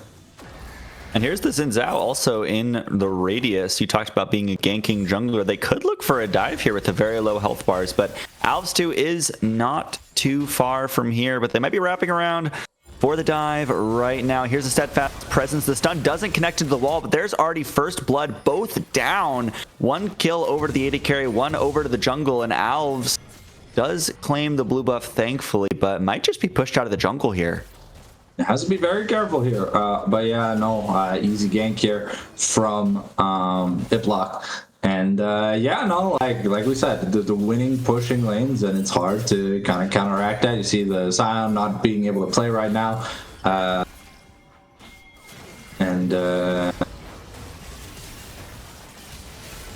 what feeds are we getting? Oh yeah, here's the dive. Oh, okay. Oh wow, okay. I was confused seeing the live replay and the thing at the same time. I was like, wait a second, the Rumble already died? How? But Glance is getting ganked here in the mid lane. Shouldn't go down, but it looks like Alv did go down in that mid lane play while we were watching that replay. So definitely Death Card off to a strong start here in game number 2. Yeah, the big power spike here for Supernova is the level 6 contention. So definitely, Turbo thought he was going to land that skill shot. That's why he was aggressively moving forward. But we still see a 20 CS lead already in this early game. So it's a little bit hard for Icarus to fight back, because at no point in the matchup do you start winning. It's not a matchup that is a winning one. Oh. But Alves though has a good matchup in Mordekaiser. That is a huge shield, but not enough to take down all of this damage. Alves should just pick up this kill. Flash coming out from Mordekaiser, but there it is. No flash on the Rumble now, though, as Ziploc coming in. Not much health on Icarus either. I don't think he can really help. Rumble might just have their fate sealed here. There should be another kill over to the Xin Zhao. So Andromeda do get one back, but they lose one in the process. A disconnect in the mid lane. Just Black Frost just walking back to base. No pause yet, so maybe reconnecting quickly, hopefully. There it is. Well, we have a small pause here. Why don't we take a look at the support matchup? Because I actually think it's really interesting. We had 2 enchanters in the first game. Now here we have two melee engaged supports. We got Poppy versus Maokai. Actually, we're back into it. But if you want, you can still talk to us about that. What do you think about the supports here? The Maokai is just great. Disengage also has helpful vision giving tools with the sapling toss. So it is always something that we're going to look at. But the big thing that's out of pause delay here. Okay, yeah. The big thing normally we expect the Maokai to do is to just serve as that great disengage, right? Because the Twisted Advance, the Bramble Smash can push people backwards when it's facing the opposite direction the champion is walking in. So that's just really good. It kind of helps against the Poppy if the Poppy is the only one there for engage, but with the Xin Zhao and the Poppy with the on the hunt boost, sometimes it can be a little bit ridiculous. But it's a nice, safe way to kind of secure grounds for team fights. The Poppy, on the other hand, is looking to either deny people's presence at objectives with the Keeper's Verdict, or okay. There's the Twisted Advance, but Tix is already getting really low here as Poots takes the kill, but now the Rumble is burning Squirtle down. There's one over to the jungle, but look at how much damage the Sivir's doing. There's the barrier from both. Flash forward from Poots, gets the double kill. No triple though, as Ziploc takes that one down, but nice turn of the gank for Deathcard's bot lane. Yeah, this is Hanwha versus BLG game 1 all over again. I think we're just going to the next game, man. So I'm be honest, bro. This is Zal's Go next. It's over. The 45-minute win condition is already active here for Sivir, and now with the knockup. Oh, okay. Nice into the Fate Sealed is huge. No flash. But here comes Squirtle. No, yeah, but no more damage to take them down. Black Frost does get knocked up. Can they get the damage? Gets the kill and actually gets out. No tower shot to follow. This Yone champ is something else. Because Mel wasn't alive, the passive cannot execute. It's a fun interaction there if you didn't know. Because normally with champions that have a collector style effect, it doesn't matter. But Mel, you need to check for the amount of stacks on resolution before the execute happens. And since Mel's dead, she has 0 stacks. So that means Yon gets away. But I mean, it's good play though by Tix. Figuring out that the Mel did not have flash, and you kind of just play around and just start abusing it. Yeah.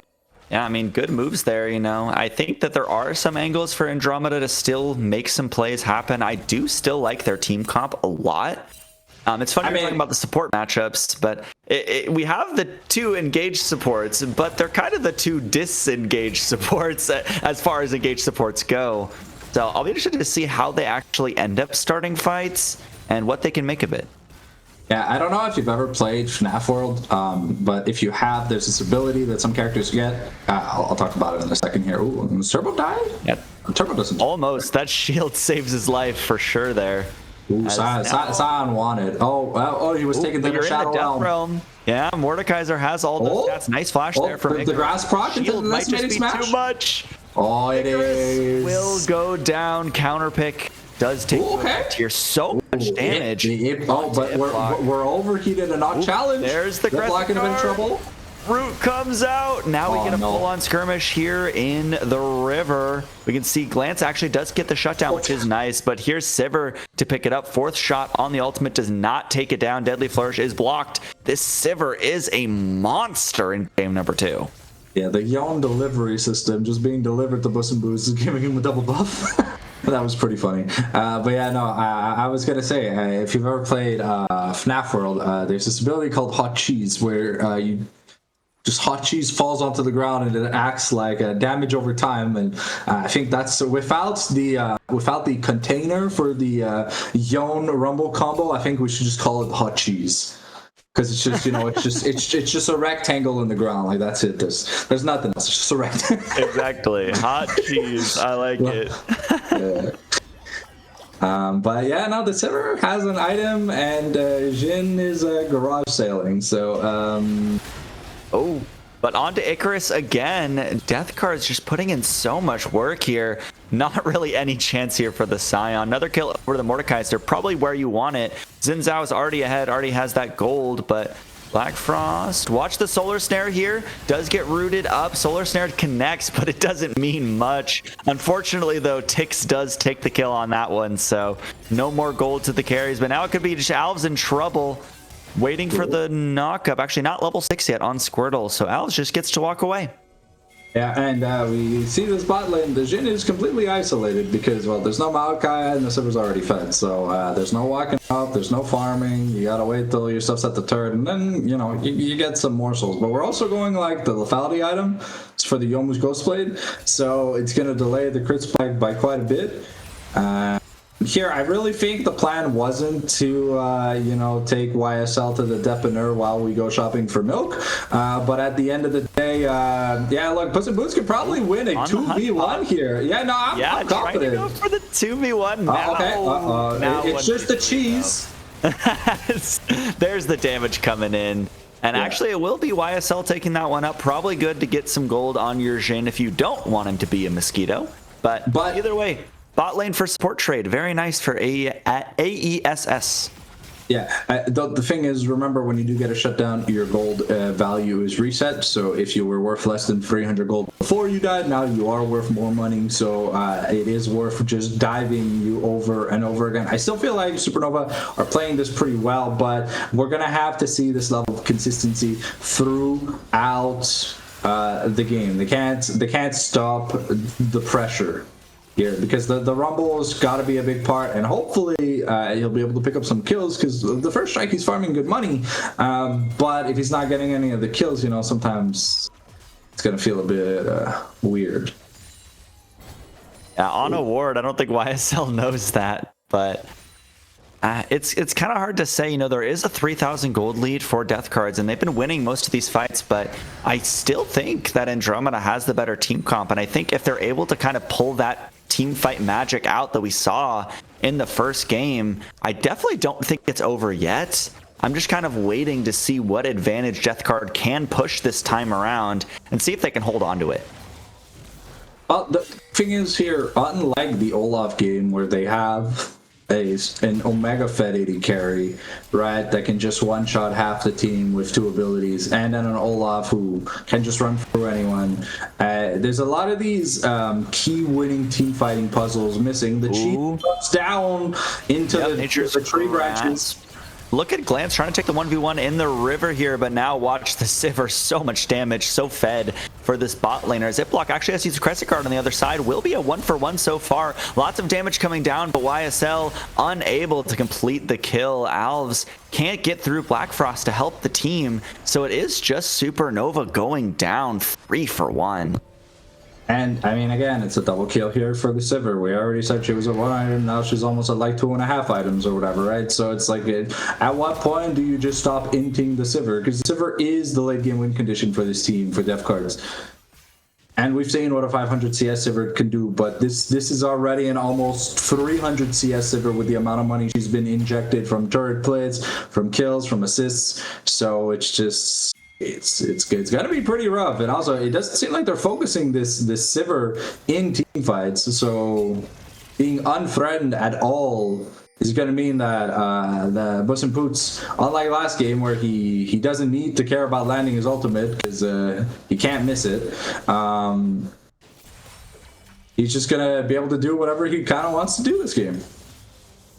Yeah, I mean, that's the hard part, too. When a Sivir gets ahead with self-peel, it's very hard to mitigate. A Ziploc just walking forward does get the knock-up YSL. Nice flash there from the movement. Ooh, see if you can get out, but the ultimate should just seal the fate. Black Frost picking that one up, and it is very hard to play AD carry when the enemy team is ahead. You just die very, very quickly. Yeah, and Turbo Flyer kind of just, they're gonna take a bit of damage. The turret shots are stacking up. Oh, but the Roar of the Slayer misses, so that means Turbo gets to live another day. Indeed, as Glance actually was under tower with no minions there in the mid lane for a second. Not sure quite what happened there, but Icarus might want to take this fight. Huge health advantage here. Turbo Flyer pulls into the Death Realm though, and now the stats are not in your favor for the Scion. Knock up, we'll see. This is a very close 1v1, but it is just Turbo Flyer coming out on top. Unfortunately for him, Alv waiting on the other side of that Death Realm, so 1 for 1 in the top side. Yeah, but the Scion, while he's getting like some grass stacks, right? The Sivir is just taking turrets in this bot lane. Just every wave, we're chunking the next plate. You fully clear the wave with a single Q and an auto. So things like, I don't know if we can pivot to the goal real quick, but just to look at the disparity that is the money pit that YSL is facing right now. Yeah, it's a 4,000 gold deficit in 15 minutes. If that's not a recession, I don't know what is at this point, because it's kind of crazy. Yeah, I mean, the damage difference between these two AD carries probably was already going to be crazy, because Jhin, not like a DPS AD carry by any means, but now with just how accelerated Bus and Poots is, it's going to be very, very hard to match that level of damage in any team fight. Yeah. I mean, we can always count on the Kumbaya combo from Yone and Rumble. Ooh, okay. Here it is. No ultimate either, so Turbo Flyer could just be going down here, trying to give the kill over to Glance, I think here. Yeah, nice to get some gold on that Yone. Already one completed item for the mid laner of Andromeda. But it is, once again, Bus and Boots just taking down turrets. There's no Scion ult to clear this wave, so that's another 3 plates gone. 4 plates. I think they could just stay and take the Surt. It doesn't matter. Wow, so much gold in this Sivir's pocket right now. Insane. Yeah. And this Poppy, because Squirtle has been getting all these assists and has been near Bus and Boots this entire time, is relatively fed on support. So the money's there. Plus, we're dropping Herald in the mid lane, and Bus and Boots is like, these are my plates. Oh, there's the hot cheese coming down, though. Nature's Grasp on the other side, but it is reflected partially. I don't think these shots are going to do much here from YSL, but I think they do manage to keep the tower alive. That's something here. Yeah, but you already lost almost 4 turrets, so I don't know, bro. At some point, there's almost a 10,000 gold lead before 20 minutes. This is looking worse than HLE versus BLG game 1. So. But I have some good news. It is a Cloud Soul from what I see on the map here, so I'm correct at least once this week, which I'm very happy about. So now you better hope it goes to game 3 so you have another shot at it. Fair enough. I guess my prediction powers only work in Champ Select.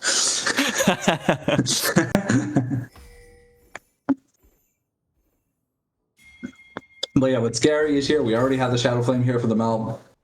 And I think that's about to be almost the third item. Yeah, we've almost got the Flicker Blades here on the Sivir, which will truly be scary, because it then means that the CDR is no longer an issue anymore on this champion. So I don't know. I'm just kind of scared here for Supernova. But if they bring it back, then we'll call Death Cards Fnatic for a game. We'll legally change their team name. And, Andromeda are doing pretty well at holding on to this mid lane turret, but this gold deficit is going to be very, very hard to get through. As actually, there's the unstoppable onslaught being used by Icarus there, but the engage is not good. Into the Death Realm now goes the poor Yone. Should be a very favorable 1v1 for Turbo Flyer here, I imagine. Oh, actually gets over the wall. No flash to follow, so does manage to survive a little longer. Still going on the Yone, but on the other side, if the Rumble caught out, has to flash.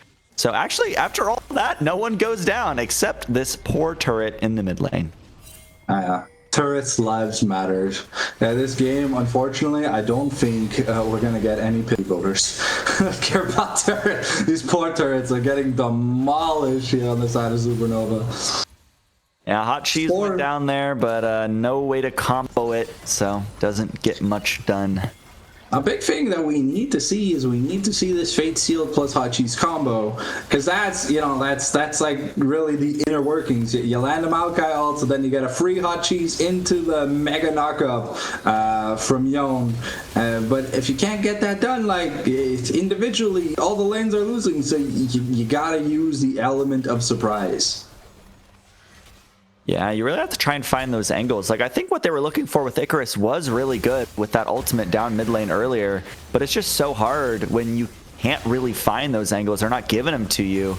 It's just hard to stay alive. As look at this mid lane tower also almost down. Now, I think the tier 2 went down at bot side too. This is 6 towers gone in 20 minutes. Although on the bright side, Glance did just get a solo kill. I mean, yeah, Mordekaiser's great against tanks, but ooh. Okay, Unstoppable Force here. This Okay. could be the engage that they want. No spell shield either from the the hot Sivir. So now you're on the cheese. hot cheese and you're stuck there. So watch this backline, but Alice goes a little too far. There's the shutdown though. Onto the Yone, and now Iplock trying to chase forward will at least get one for Death Card, but we got to the team fight stage, and this is where it really counts, and Death Cards are kind of dropping the ball again. Yeah, Bus and Boots not flashing that Yone ult. It was pretty catastrophic. The gold lead has collapsed quite a bit. It's still only 6,000 now. I say only 6,000, kind of sarcastically. Only, but look, when Glancy is part of these team fights and we get the hot cheese wombo combo, that's what really matters, but they gotta keep executing it. We can't have these side lane fights where the Yone is forced to waste his ultimate and then we don't get no hot cheese wombo, because the Sivir is almost 5,000 gold ahead. And just 3,000 gold ahead of the Yone. So yeah, it's not looking that great. You know, the Copium tank filled about 15% with that last team fight. You know, I'm not completely convinced, but the stocks are up, so Sony might be releasing a physical edition of this game should we get to game 3.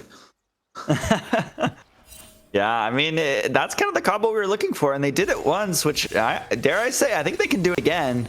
They just have to find those angles. I think crucially, like you said, not using the flash for Bus and Boots and using the spell shield early did make sure that they got hit by that Nature's Grasp. Could be a little bit of damage onto Turbo Flyer here, but fight not started. I think Andromeda already up 2 dragons, want to pressure this Baron more. They can force a fight in their favor. It could go pretty well. Yeah.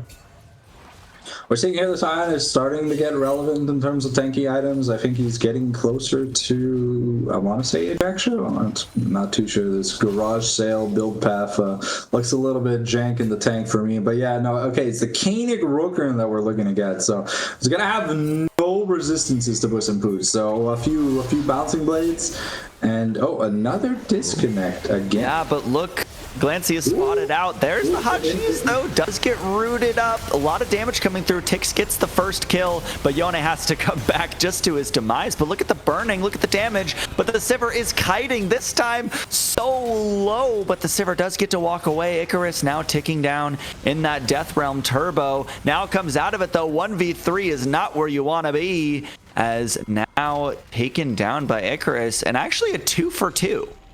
I'm surprised we didn't see a pause. Because that Mel, if she was in the team fight, yeah, like the Mel is just walking back to base. She was near topside, but she had disconnected for so long that yeah, she made it all the way back to the fountain before they pressed the pause button. Like you could press the pause button earlier. Mel could have been in the topside jungle. I know that there's like generally they don't want you to pause during fights, even with things like a DC. So they might have been waiting for the end of the team fight before hitting the pause. But that is very, very unfortunate there for Death Cards. Like you said, Mel was near topside, but even beyond that, she had the teleport. So like even if you're far, you could have been there. You could have maybe cleaned something up. But definitely unfortunate there for the mid lane. But this has been a wild one so far. Why don't you break it down for us a little bit? Hopefully we'll get back into the game here shortly, though. Like we've been talking about landing this hot cheese combo, but also the thing that we noticed that last team fight is that no one peeled for Sivir. They let Sivir tank all of that Jhin ultimate by herself. So it's a little bit of a weird decision. Kind of just putting your AD carry as your tank for the team fight when she is basically the entirety of the money on the team. Felt a bit weird. At least though, Puss in Boots did not die. Very, very close though. Yeah, maybe on like 15 HP. Had there been a Bramble on that side, I think Puss in Boots would have died from just recoil damage. But we see the Mortal Reminder almost finished here. The Jhin has been able to get a little bit of value, but all eyes are pretty much just on this Yone, who's, I think, about to finish the Lord Dominic's. That'd be a really, really important item for him to pick up here, so he can melt through this Xin Zhao Poppy Mordekaiser combo. But hopefully we're going to see Black Frost involved in the next team fight. Kind of been some decently low impact solar snares in the past two. Yeah, I mean, maybe it is just the lag that makes it harder, but definitely was looking good for death cards, even beyond the early game this time. But now maybe dropping the ball a little bit. We see more team fights going towards Andromeda's favor. Now the gold lead's about 5,000, so still staying around that mark. But the longer it goes, I think the smaller this gold lead is going to get. Especially if all the gold falls onto this Rumble and Yone, which have been like the superheroes of these recent team fights. If we can't buy Peel for Puss in Boots with a triple frontline, then I can't really justify much of a lead. But here comes the Scion ult just to get away. But that's a really big engage tool. It's going to be gone at least for maybe this next dragon.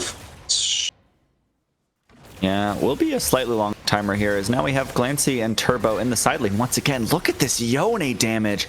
Absolutely brutal in the side lane. I think that's really smart what Andromeda is doing with these side lane matchups. You know, they never really want Icarus to play against Turbo Flyer here, or it will just be very, very disadvantageous. So pairing up well, playing around these team fights well, I'd say I'm impressed with their mental fortitude here.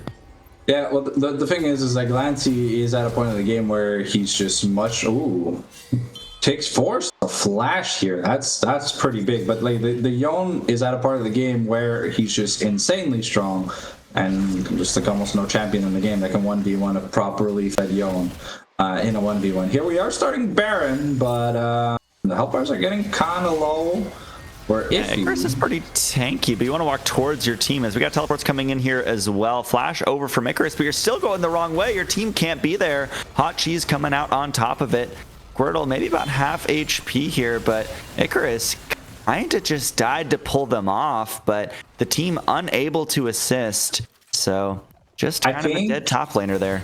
I think maybe they were hoping to force the TP out of Glancy. The fact that they haven't been able to means that he'll at least be able to get a couple of plates and stuff. Some good gold value. At least 2 plates, from what I can see, were taken for Glancy. So the second that LDR gets finished, though, that's going to be very, very painful for anyone side laning against Glancy. And I think he's getting close to finishing it. There it is, yeah.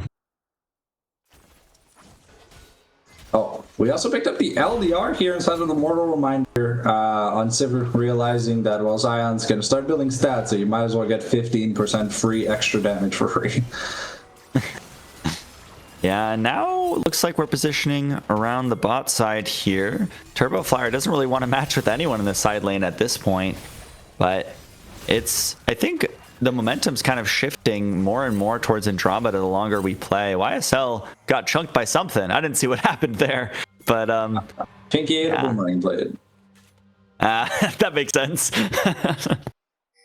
Another Cloud Dragon kind of being uncontested here from the side of Andromeda, and the more Cloud Drakes we get, the Hot Cheese combo, only gonna find the front line. The Yone Puss in Boots is already just full HP, free hitting here, double kill.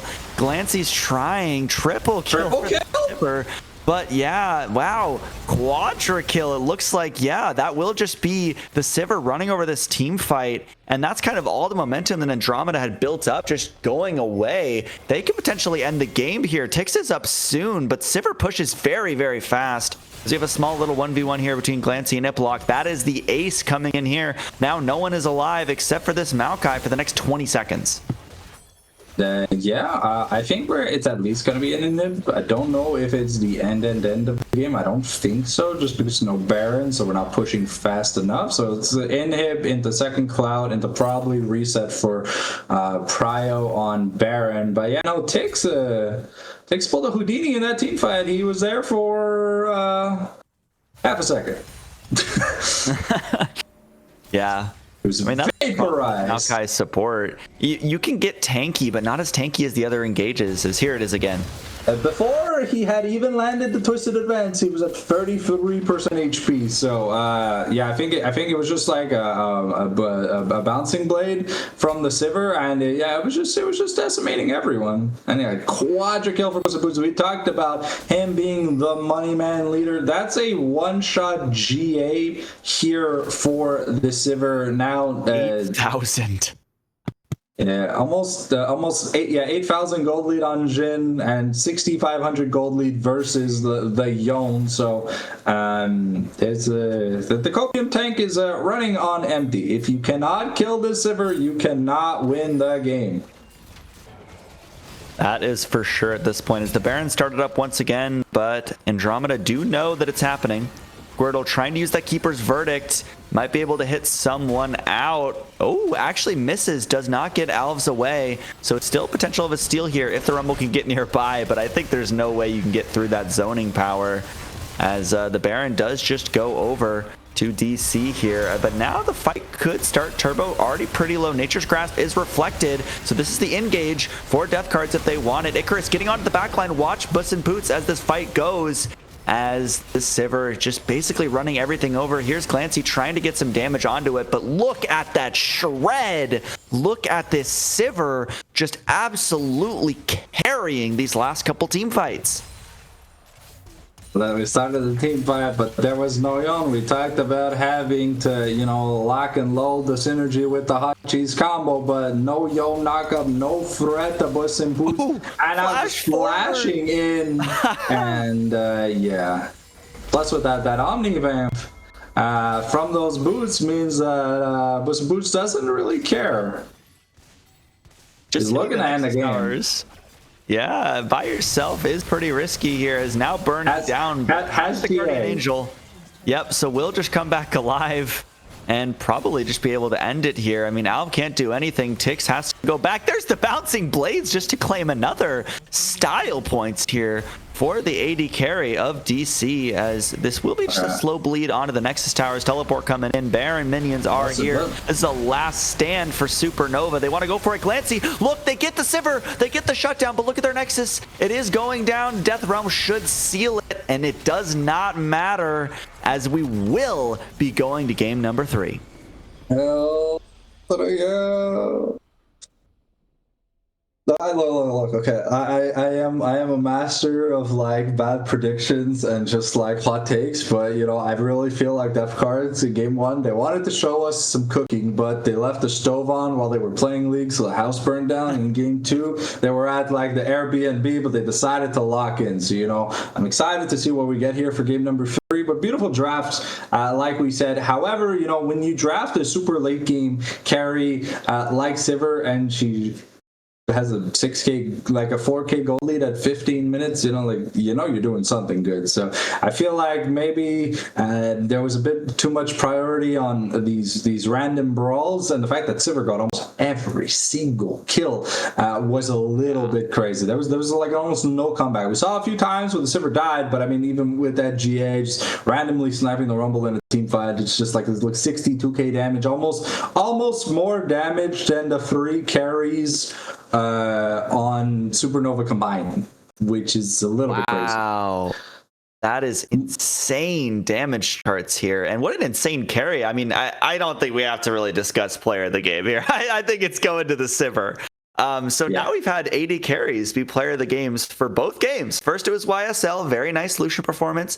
Now it's Puss in Boots on the Sivir, generational performance on the AD carry, and having their jungler back, this team looks completely different.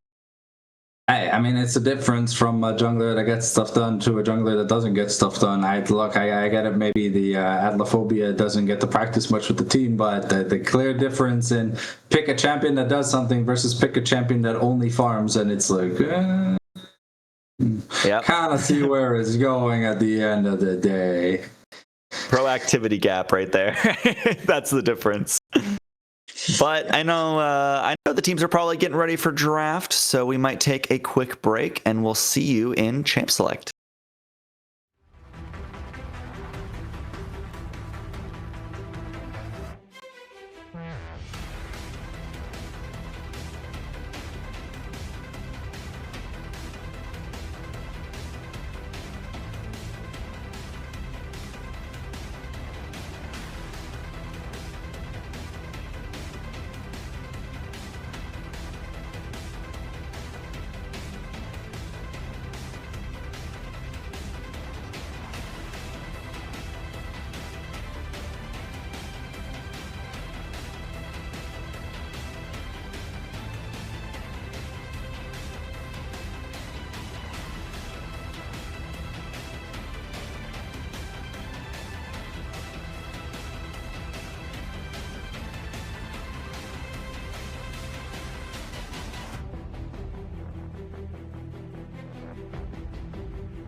So All right, welcome back to Champ Select. Now the third time we've seen this today, but it looks like we are sticking to the same sides as last game. We got DC on blue, Andromeda on red, and some of these bands are shaken up here. Interesting. The Belveth, I guess. Actually, I can't justify the Belveth ban. I know it's got like what 54% win rate in like Masters Plus. So like, unless Supernova's jungler is a Belveth one trick, I honestly wouldn't really care. It's not playable in lane. But I guess just changing the bans up to kind of force the Jarvan to be open, you know, because a lot of power picks still available and stuff. And you know, point and click, easy peasy AFK style gameplay is what we want. And keep in mind, the Orianna is open.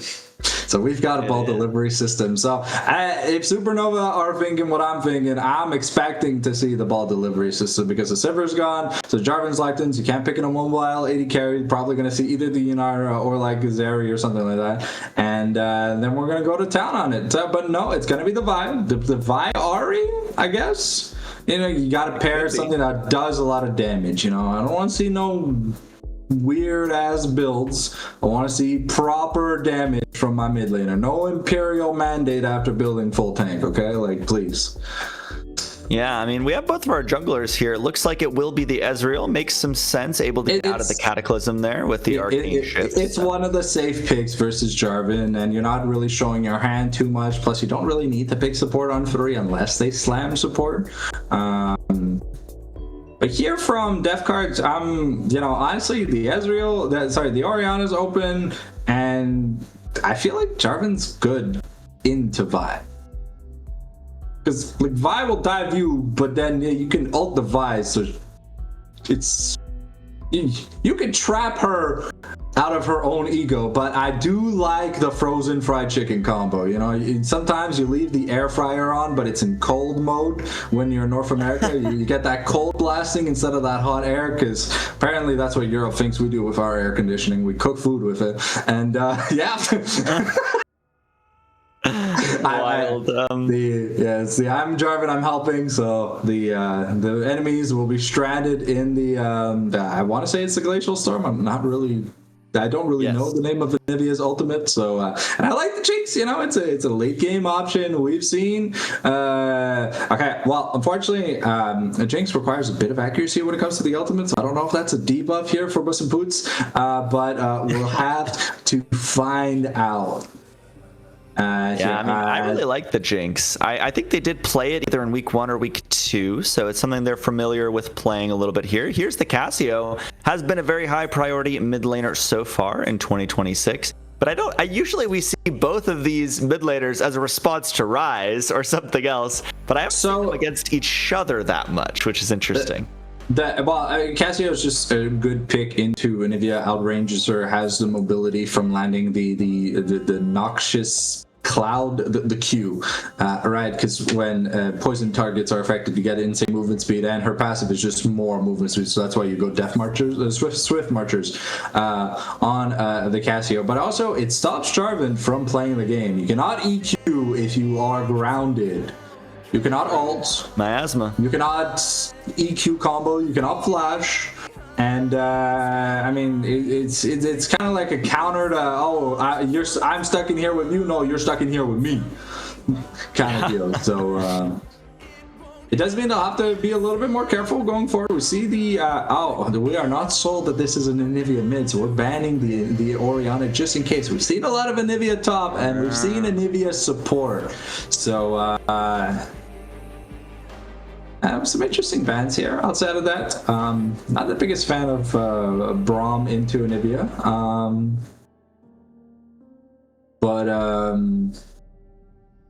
Yeah, we've got some good damage carries. Now we need a bit of utility in the support division, and then for top laners, I would love to see front lines.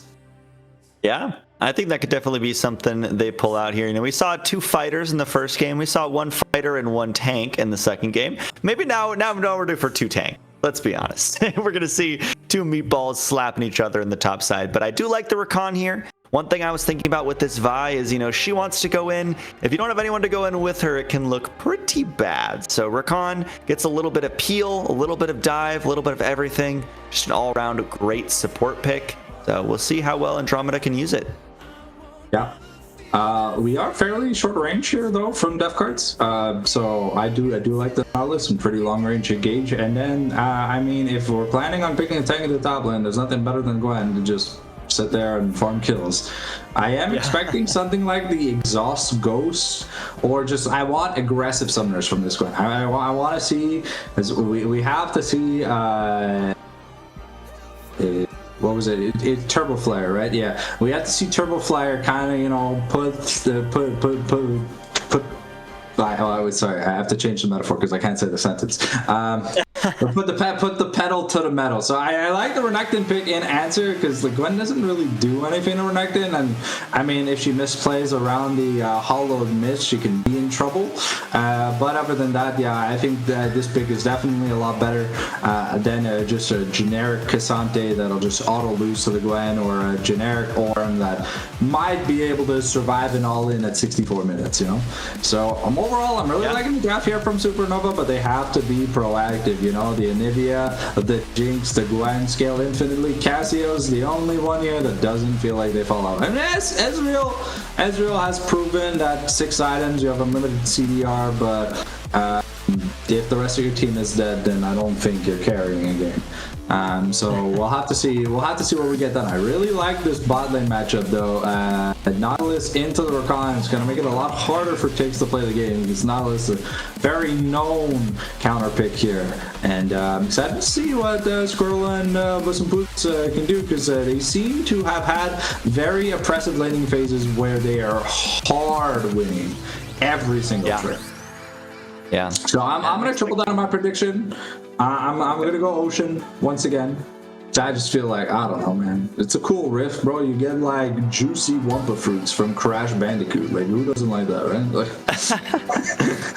Fair. I'd love to see it. I think I'll go Infernal. I want to see some high damage, some extra sauce on the Rift for game number 3. These are 2 very good teams. We saw them both perform very well in the games that they've won. So now I think it's just who kind of shows up, you know?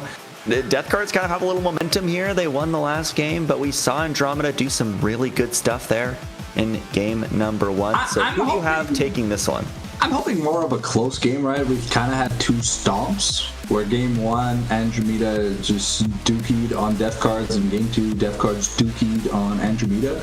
I would say the word, but I don't think I'm allowed to say it. So, composition-wise, if the game goes late enough, and depending on the soul that we're getting, I think Death Cards might just have it. Unless YSL pulls game 1 and just goes Kalamessi with those mystic shots, just burning everyone down. I don't know.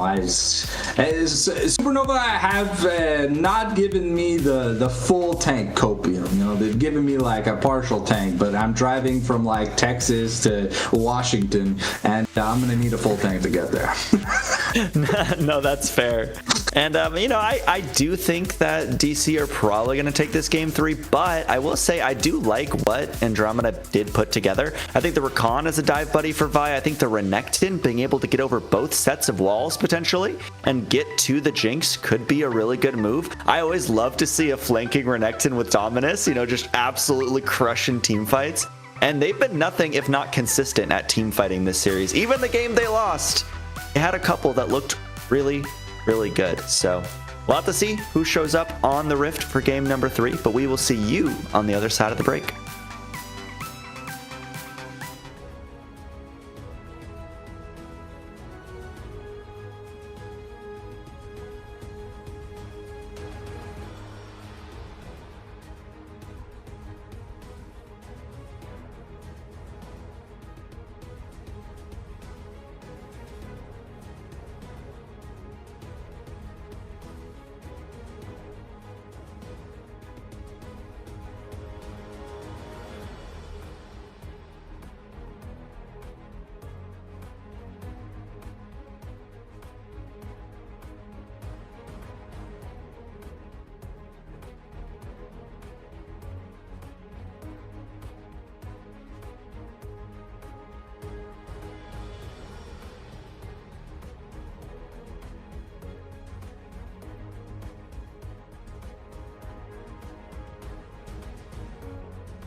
All right, we're in it. We had some player connection issues, so a little bit of a longer pause there, but we're here. Game number 3, all of it on the line, all the marbles. Who do you think's taking this one? What are you expecting? Well, I'm seeing aggressive summoners from both top laners, so they understand that it's going to be a very, very bloody game. The exhaust ignite here from Turbo Flyer. I'm a little bit scared. Normally you see the ghost or something. You don't need the flash, but we'll see here what we can expect. I assume the bot lane is going to be pretty tame. At least early on. Maybe I'd like the first back. Maybe we'll start seeing some like trades and stuff. But other than that, especially in the mid lane, it should be a farming match. At least early. Yeah, I mean we're not landing skill shots, so we're not team fighting early here. Oh, okay. The exhaust coming out though. There's the ignite on both sides. We'll see who wins this. Top lane has been very volatile this series. But both will just back away. But 2 summoner spells used to 1 definitely favors Icarus here. So it's that level 2 here. Level 2. Stun has the flash, able to get that first blood. Turbo wanted to play so aggressive, and it completely gets flipped on its head.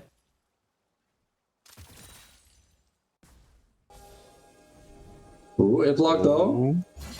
Can he make it happen? Try and find this. No summoner spells on the Renekton. We'll see if this 1v1 is favorable, but the healing, Icarus just gets another as the egg is popped on Black Frost in the mid lane, but 2-0 Renekton at 2 minutes.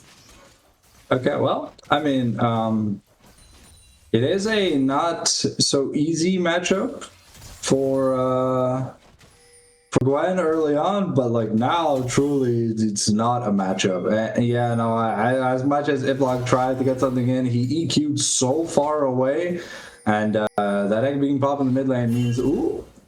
Oh, flash forward though for the root. Still flash on Glancy though, so able to get away on the Cassiopeia, but nice move up there from Squirtle. It was a very good force. At least now there's a flash advantage here, but that does mean when the level 6 happens for Alves, this enemy could be in a little bit of trouble, not having the egg. But at least for now, Icarus does get the level up here too. Should just be very favored in this. Empowered stun Turbo Flyer already down very, very low once again. Top lane's going to be brutal. Dash forward, but manages to stay alive for now. Yeah, I think Death Cards definitely have to slow the inting of the game. At this point, you have the Jinx, you have the Anivia, you have the Gwen, you scale pretty well, but like, yeah, it's a dagger and a refillable to a pickaxe. It's no flash on the snake. Glancy walks forward, opts into the fight, will just be stunned up and taken down by the bird in the mid lane. So nice punish there of that forced summoner spell. And meanwhile, even though feeding Renekton is like a pretty bad thing, it looks like he might be going towards that Maw. So not going to be like the biggest power spike. Going to be good survivability here for team fights, but it means he's not going to have like extra killing power towards the likes of this Jinx early. Like I don't think we're going to see like the Eclipse. I could be wrong though. It looks like we're not really getting the Eclipse or normally Black Cleaver as the first item. So a good advantage though in the bot lane here for Buspoots. Already first plating taken about a wave plus-ish up. And what's important with this Jinx is you have the call, so and they're not investing any resources into this bot lane. Yeah, so you just naturally win. And you scale better, technically on paper. Ooh. Coming down. Okay. I think the Arcane Shift was used as well, so this trade could be very aggressive. Is rooted up. Flash forward trying to get it, but not able to get that last auto. I think Heal invested there as well. Here's the Ignite down onto Turbo Flyer. Traded back for the Ignite as well, but I think even in a 1v1, this is going towards the Crocodile. But it's actually Alves who picks up the kill. The very generous top laners, opting to give some gold to the rest of the team too. To be fair, if Squirtle had landed that on the wall, I think he would have just died because he was in turret aggro range. Still no flash on Glancy. So yeah, DC striking back here. We'll see if they can make it. Yep, there's the Glacial Storm. There's the auto. Black Frost claims another one. The fade away French fry of doom. They do look like, I don't know, cold French fries, those little icicle droplets or whatever that she attacks with. So. In the cold air fryer, we got the cold French fries. Yeah. We're blamed for using the AC. We might as well make all the jokes out of it, you know?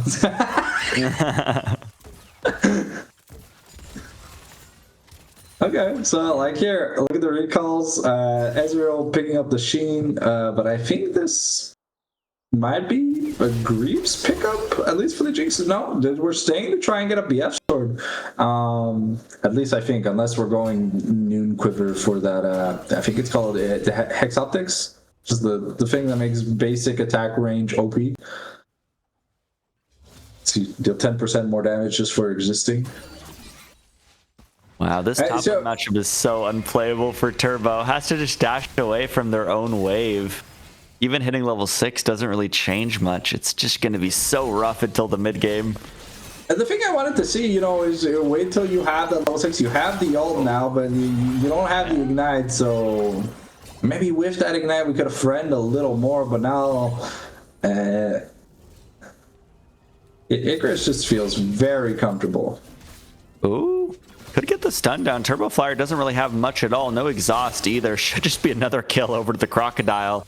And Icarus definitely kind of dropped the ball in game number 1 for a little while, but now just absolutely dominating this top lane matchup as Black Frost is the target in the mid lane. Has the egg back up though, but actually no damage even to follow this fine. Now they're switching over towards Squirtle, trying to take down the Nautilus. They are able to do so actually.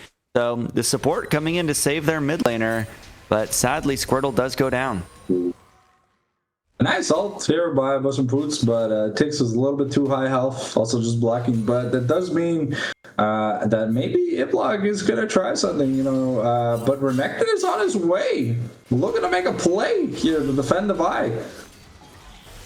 Ooh, interesting, but here's the Cataclysm, catches Clancy. Now the Flash is back up though, so is able to stay safe, but Tix cannot say the same. Does go down, so now it's really support for support, so who cares? Jinx losing a bit of value there, rotating completely.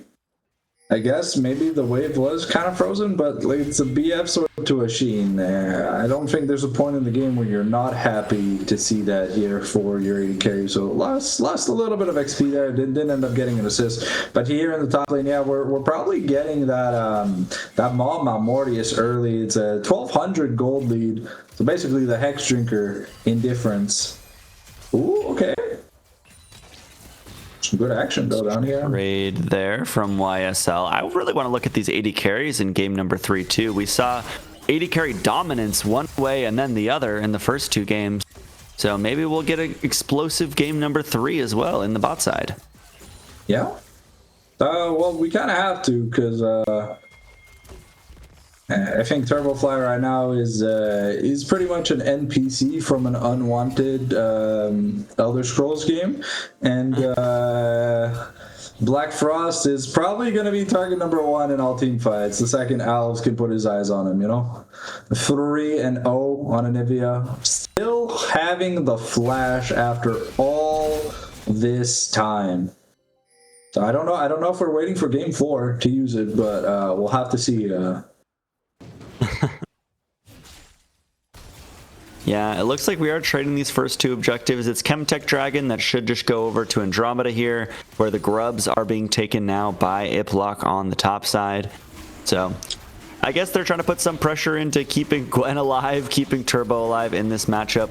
Will be very important. Steel maybe could have come through there if the smite was a little bit early. But yep, just a trade of objectives here in the early game.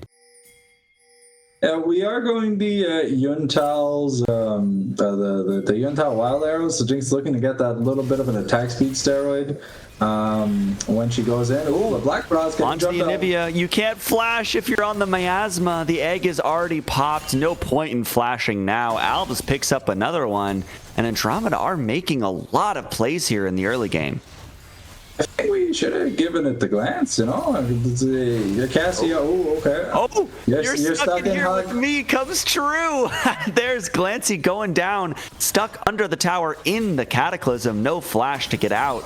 And they have been very, very good at punishing these flashes. Yeah. Oh, almost a nice Q here from Squirtle. And yeah, we're seeing the difference in the bot lane items. I mean, Israel will be a little bit happier once he gets his Triforce, but you know, the Manamune, the tier is stacking up nicely. So if you're Supernova, I don't think you're too worried about this bot lane's performance. I think you really just do have to index more resources into continuing to kill Black Frost. He still held on to the flash, by the way, because he couldn't flash. As well. Iplock is here. No Cataclysm, though, to follow up on YSL, so Tix is just the target, but that's Puss and Poots getting a kill here. Black Frost trying to stay safe in the mid lane as well. But DC have had their fair share of strikebacks. This is definitely a closer game than we saw so far. Ooh, YSL does get taken down as well. A second kill over to the Jinx. Can't escape that one. Here's the Vi, though. Squirtle could be in some danger. Does use the flash away. So DC just get to walk out with 2 kills. Yeah, really good map movements here. Glancy gonna get punished a little bit by that the Frostbite. No, Flash Frost is the E, right? What is Nivea's Q called? I was called the Snowball. That's Flash Frost. Yeah, Flash Frost. Okay. But eventually Cassiopeia will build items. Right now she's she's thrift shopping for Ramadan. She's got components for everything that matters, just nothing that actually matters just yet. So it's a Rod of Ages versus just components right now. So eventually we'll see a bit of damage from the Cassio, which will make it easier for her to take trades. But she's got sustain. Oh no! Walks right into that one. Alves gets another kill, but Squirtle is here on the top side alongside Iplock, waiting for Icarus to misstep. The second dash already used. You're stuck in the Cataclysm now, as Icarus should be going down here. It is Iplock who picks up the kill. They do make a play on the top side, hopefully to make up a little bit for Puss and Poots' mistake there on the bot side. Yeah, you definitely do have to use your resources somewhere. You understand that Black Frost is just being permanently camped. So unless you're willing to overcommit resources, I don't think ganking this Anivia is possible right now. And with that red buff steal, while we are seeing this Fed Vi, I do like the adaptation to the build. We are seeing the Trinity Force first instead of the likes of a Sundered Sky or a Black Cleaver first. This gives you a bit more oomph once you land that Vault Breaker, because normally the Vi auto attacks don't really do much unless we're proccing the denting blows. So they'll look forward to it. Yeah, I'm interested to see how these team fights are going to go, because now we do have basically top side versus bot side here in my mind. You know, you have a fed Anivia, you have a fed Jinx. That's going to be really scary. On the other side, you do have a very fed Renekton and Vi. Like, Vi normally is just an engage tool, but when she gets ahead, she deals a lot of damage. And that could be a very, very big threat here to the backline of DC. So I think it's basically of whether or not they can kill Jinx and Anivia before they get killed themselves. And we are also seeing that the bot lane support ultimates being really important, because we bought an ultimate haste item for both of them, the Zeke's Convergence. So looking to get that AoE slow to make team fighting a little bit easier. Icarus, though, with that rank 2 dominance, looking to maybe get something done. And no ignites here in the top lane, no exhaust though for Gwen. So Turbo's gonna have to be a little bit careful. Still down a decent amount of money at this point in the game. Yeah. Oh, wow. Yeah. Just about 1.3, 1.4k gold, depending. And that is a very, very big deficit to be in when you are so item reliant. Like, Gwen really comes online when you get those defining items. And delaying that is going to be very rough for DC's composition. At least without the grubs, though, it is harder for Icarus to push in. Ooh, okay, with some boots. On the Jinx, barrier will stay alive for now, but here's the follow from Tix. One more shot from Alves will do it. Now you're stuck in the Cataclysm, though, but you don't have any damage to follow it up. Squirtle gets the hook in once again, but no damage means no kills, but YSL has the skills. Gets those shots down. Iplock wants to trade one back. Alves gets the shield. Could be another one. This Vi is unstoppable. No way. What am I watching? That was beautiful. But yeah, no, Supernova. It's Alves really putting his money where his worth is. These ganks have looked phenomenal. That's both sums here on Bus and Poots. That's the heal on Nautilus. Plus, who gets the kill? Yeah, I think it's Violet ends up getting 2 of the 3 kills here. So 502. Yeah. Definitely a very, very fed Vi. Wonder what she's going to go towards. I imagine Black Cleaver, right? You want to get as much of that CDR as possible, do an insane amount of damage, but it looks like it's just going to be probably Sundered Sky. Yeah, it's Tunneler plus Caulfield's Warhammer. Oh, we got maybe a 3v3 brewing on the top side here. We got support and jungle waiting out of vision for both sides. But before that, actually, bot lane 1v1. Glancy just wants that fight, takes down Bus and Poots. But here's the top lane scrap as Icarus takes down the first one. Dominus is used. This Renekton is super tanky. Now it should be the second one going down. Double kill over to the top laner of Supernova. But now in the mid lane, the fighting never stops. Black Frost has to flash from the ultimate of YSL. And wow, what a bloody game number 3. Yeah, I mean, Turbo Flyer goes down before he can have the full Needlework combo. Done. It's still working towards that fatherless that I like to call that Dusk and Dawn because it spells the word dad.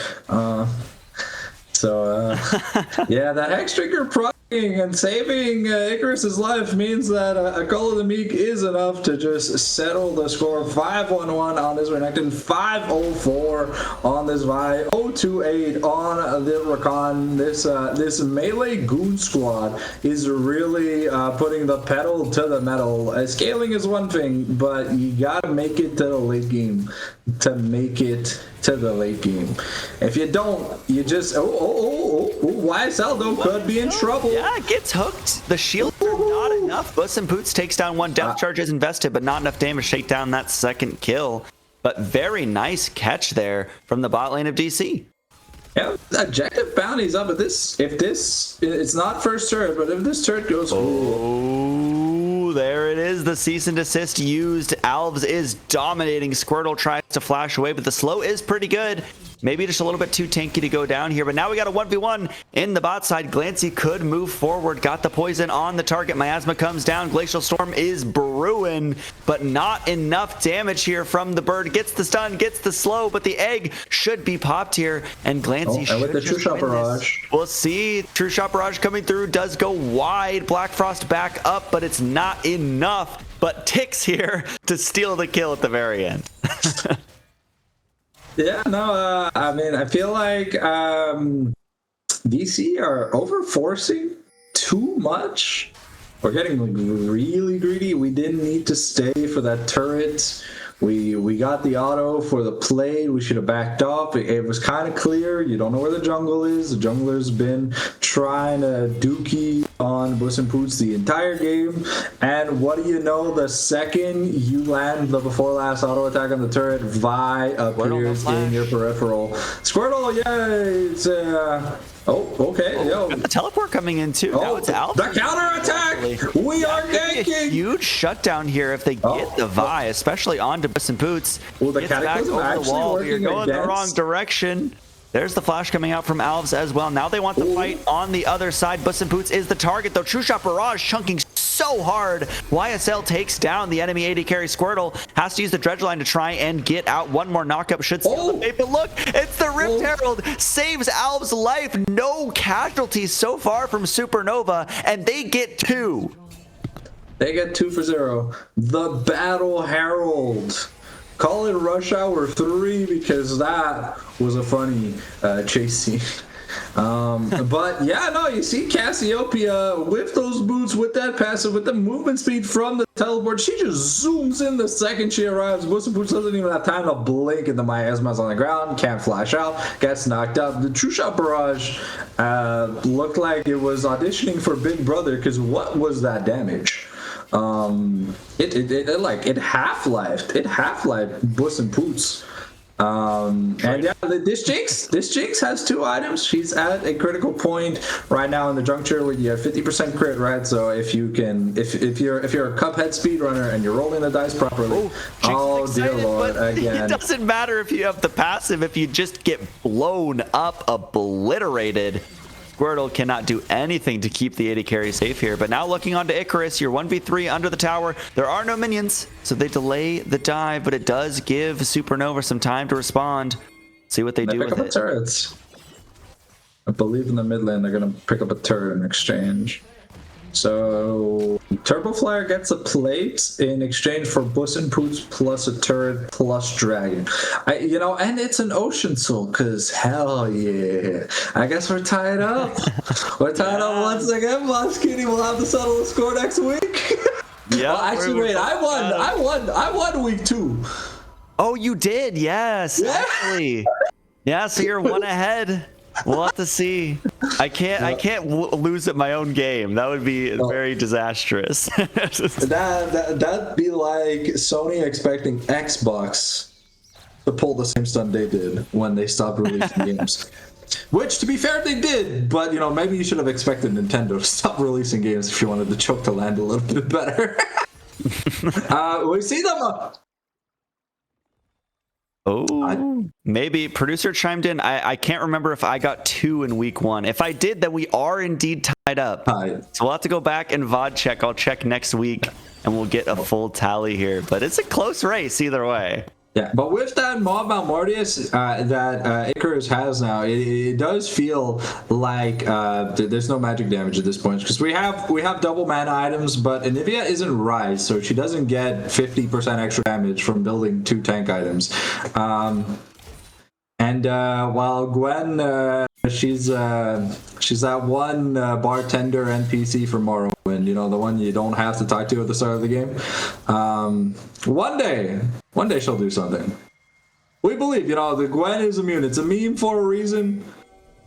And we've seen Gwen's behind. Ooh, Nancy. Stuck in the Cataclysm, has to use the flash. The knockup is there, but still no damage is in range. Look at the God, look at the target focus. True Shot Barrage. Puss in Boots stands no chance against the dive of Supernova. Squirtle gets stunned, gets taken down on the outer end of that fight, and it is just obliteration from this red side squad. You know what they realized? They're like, hey, Puss in Boots hard carried last game. What if we just spend the entire game diving?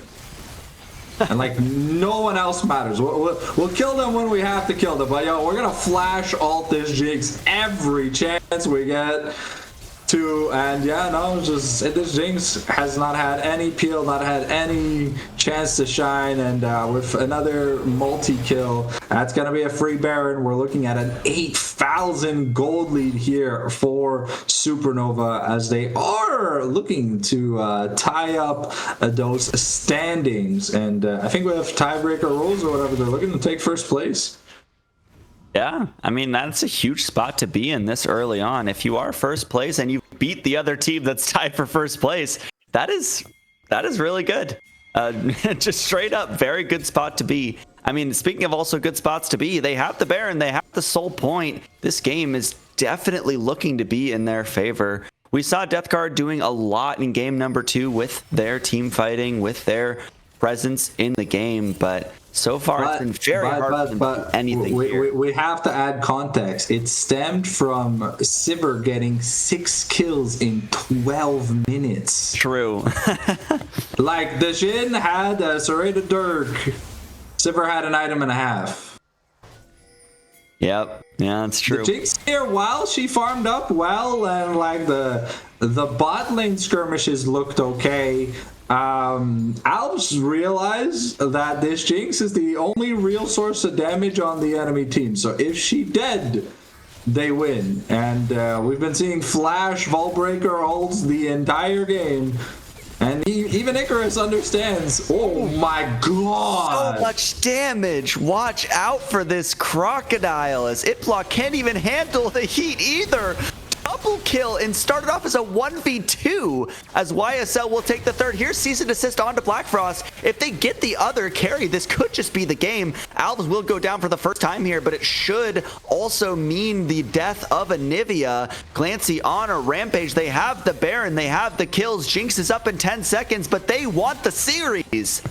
46 seconds on the Anivia. Yeah, this Anivia's not respawning. Turbo Flyer's got a, kumbaya. Yep. But, well, I guess there's no Lord in this church. Buster Boots says, he's got some credit, can do some damage, but is it enough? Is it enough? Icarus is going to die to the turret. Well, oh, maybe. that should be. The Maybe they get to hold on.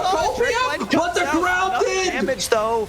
Puss in Boots goes down, but Glancy now fighting for their life. This is an open Nexus, but they actually hold it off. The game is still going on. Wow. Okay, but with Ocean Soul here in 5 seconds, you have an open Nexus. I don't think you can contest this Ocean Soul.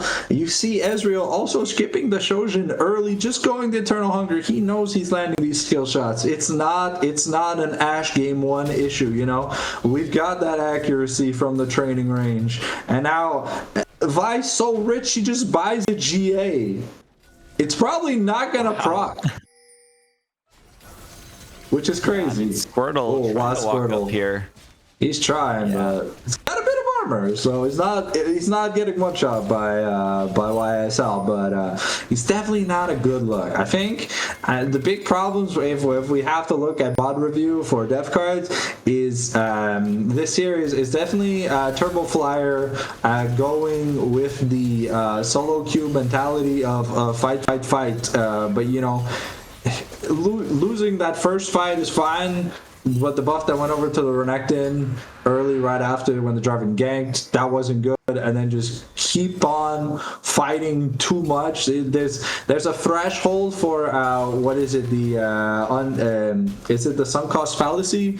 That when you're so down, even if you do something good, you're not going to come back from it. I think that's the one thing to look at. Other than that, I've really enjoyed Alves this entire series. I feel like he's played fantastically in games 1 and 3. I would have given him the MVP in game 1, but I think YSL was just so deserving on that Lucian though. However, in this game, I feel like he's been insane on this Vi. The flash vault breakers have been on point, and the targeting from the I would say assault and battery, but the ult got changed to cease and desist. Puss in Boots has not been able to play. Puss in Boots has 9 deaths, almost 2 times more deaths than Turbo and Squirtle, who have been inting this entire game. It's crazy. Yeah.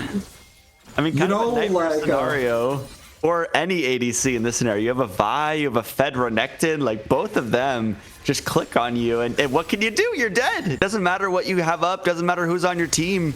It's just over.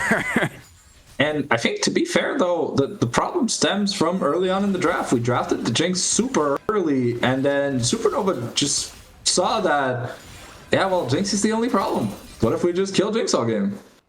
And that's the only thing they focused on.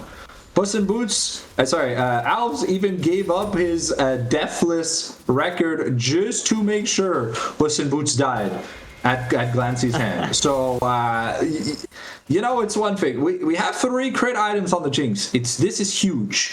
We are almost at the kumbaya, like the gospel church has almost rang its bell. But the thing is, this Vi is about to finish a dead man's play just for just for shits and giggles. Just for good measure. Yeah, it's like, bro, if I can walk faster than Jinx can run, she can't run away, right? The cop. But we even see the death stats now. How are you killing this Renekton? I'm using my Superman true sight. I'm not seeing any damage on the side of death cards. Outside of the Jinx, I'm zooming in on the items, and I'm just, it's an Ocean Soul. It's I don't know, man. If Baron and if death cards bring this back, you have almost an 8,000 gold lead. You have the very Nexus is open. top side. Yep. That's all she wrote. Yeah, I mean, you can just push bot as 5 with a like super minion wave and then just end the game. You don't even have to bother sieging the other turrets. But I think they want to end this the professional way, you know. Ooh. Yeah, don't give him an inch. True Shot Barrage clears the wave. I mean, that's one thing. Anivia does make it a little bit harder to siege. Very, very good clear. But, ooh, look at YSL's damage. Puss and Poot's already down so low they can't even fight. This should be their angle to move in for the siege now. Well, he's going back to base. See what they can do with it. That True Shot Mystic Shot combo would have just one-shot Puss and Poot's, actually. I think that's enough damage. Turbo's trying to clear against Icarus, but you know, it's 2 levels down.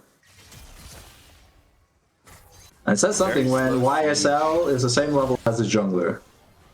I didn't even notice that. Crazy. 16. This Ezreal has been farming kills and objectives like a mad lad. Oof. Hey, Iplock is looking for his opportunity to go in, but if Jinx takes more than 1 skill shot in succession, she just is gone.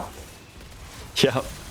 You're kind of waiting for the moment to break it all open now. It's either Supernova takes a fight, they win the game, or DC make a miracle comeback. And it all is going to be in this next couple waves. I don't think DC can keep holding it on. They can wave clear, but these turrets are getting whittled down slowly. I mean, eventually Ezreal's gonna crust bust the turret with the Essence Flux. Ooh, okay, we got a stun. Turret does go down. Iplock goes in. There's the knock. Here's the cease and desist onto the Jinx.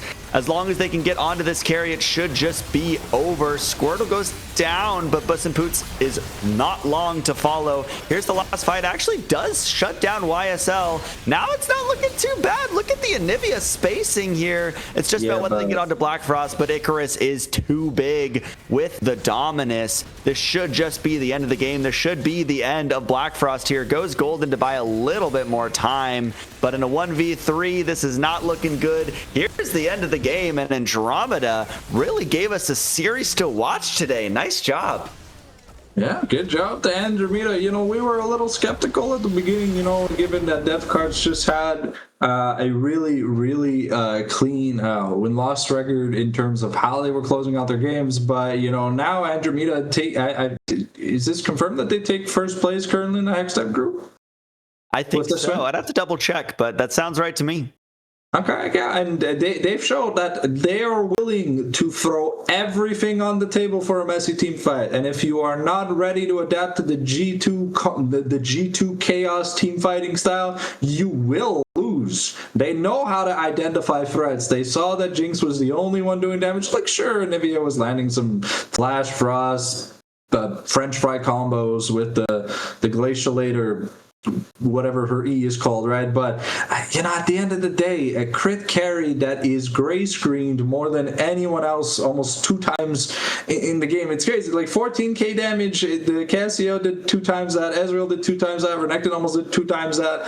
It's just sad to see. So Puss and Poots had a fantastic game number 2 on the Sivir, but I think, unfortunately, he won game 2 so hard that, you know, like the V for Vendetta like music started playing in the background for Supernova. They're like, oh no, we're gonna win now, baby.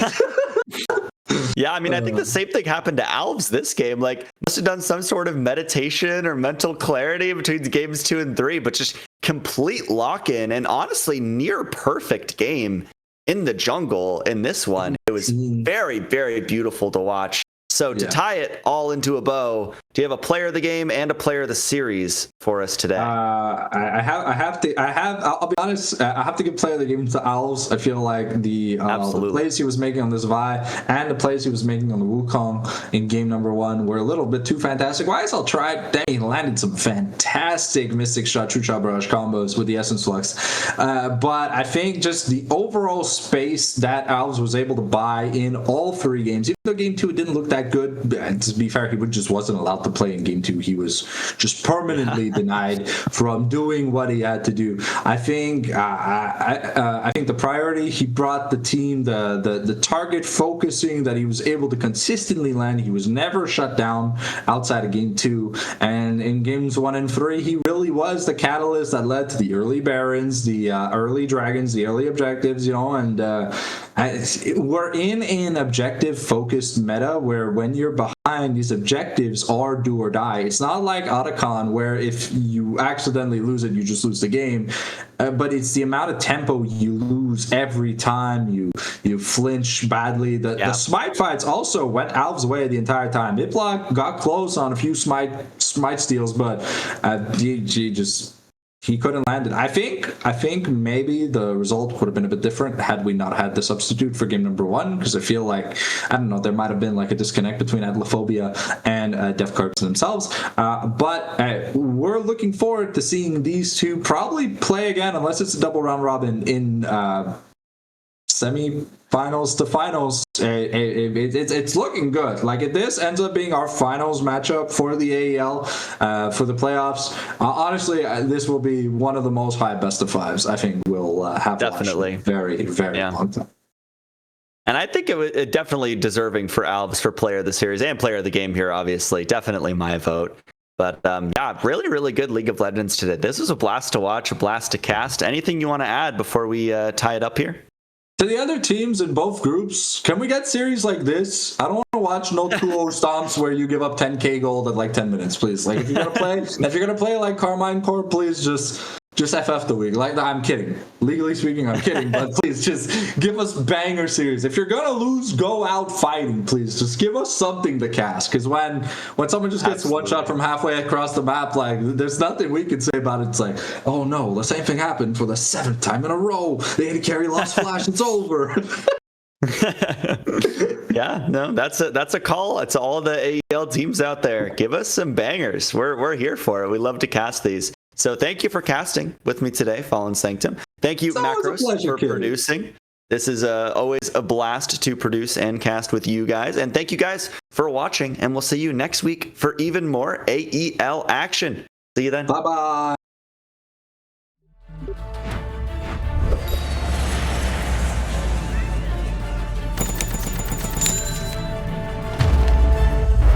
Bro, just use Zen Market.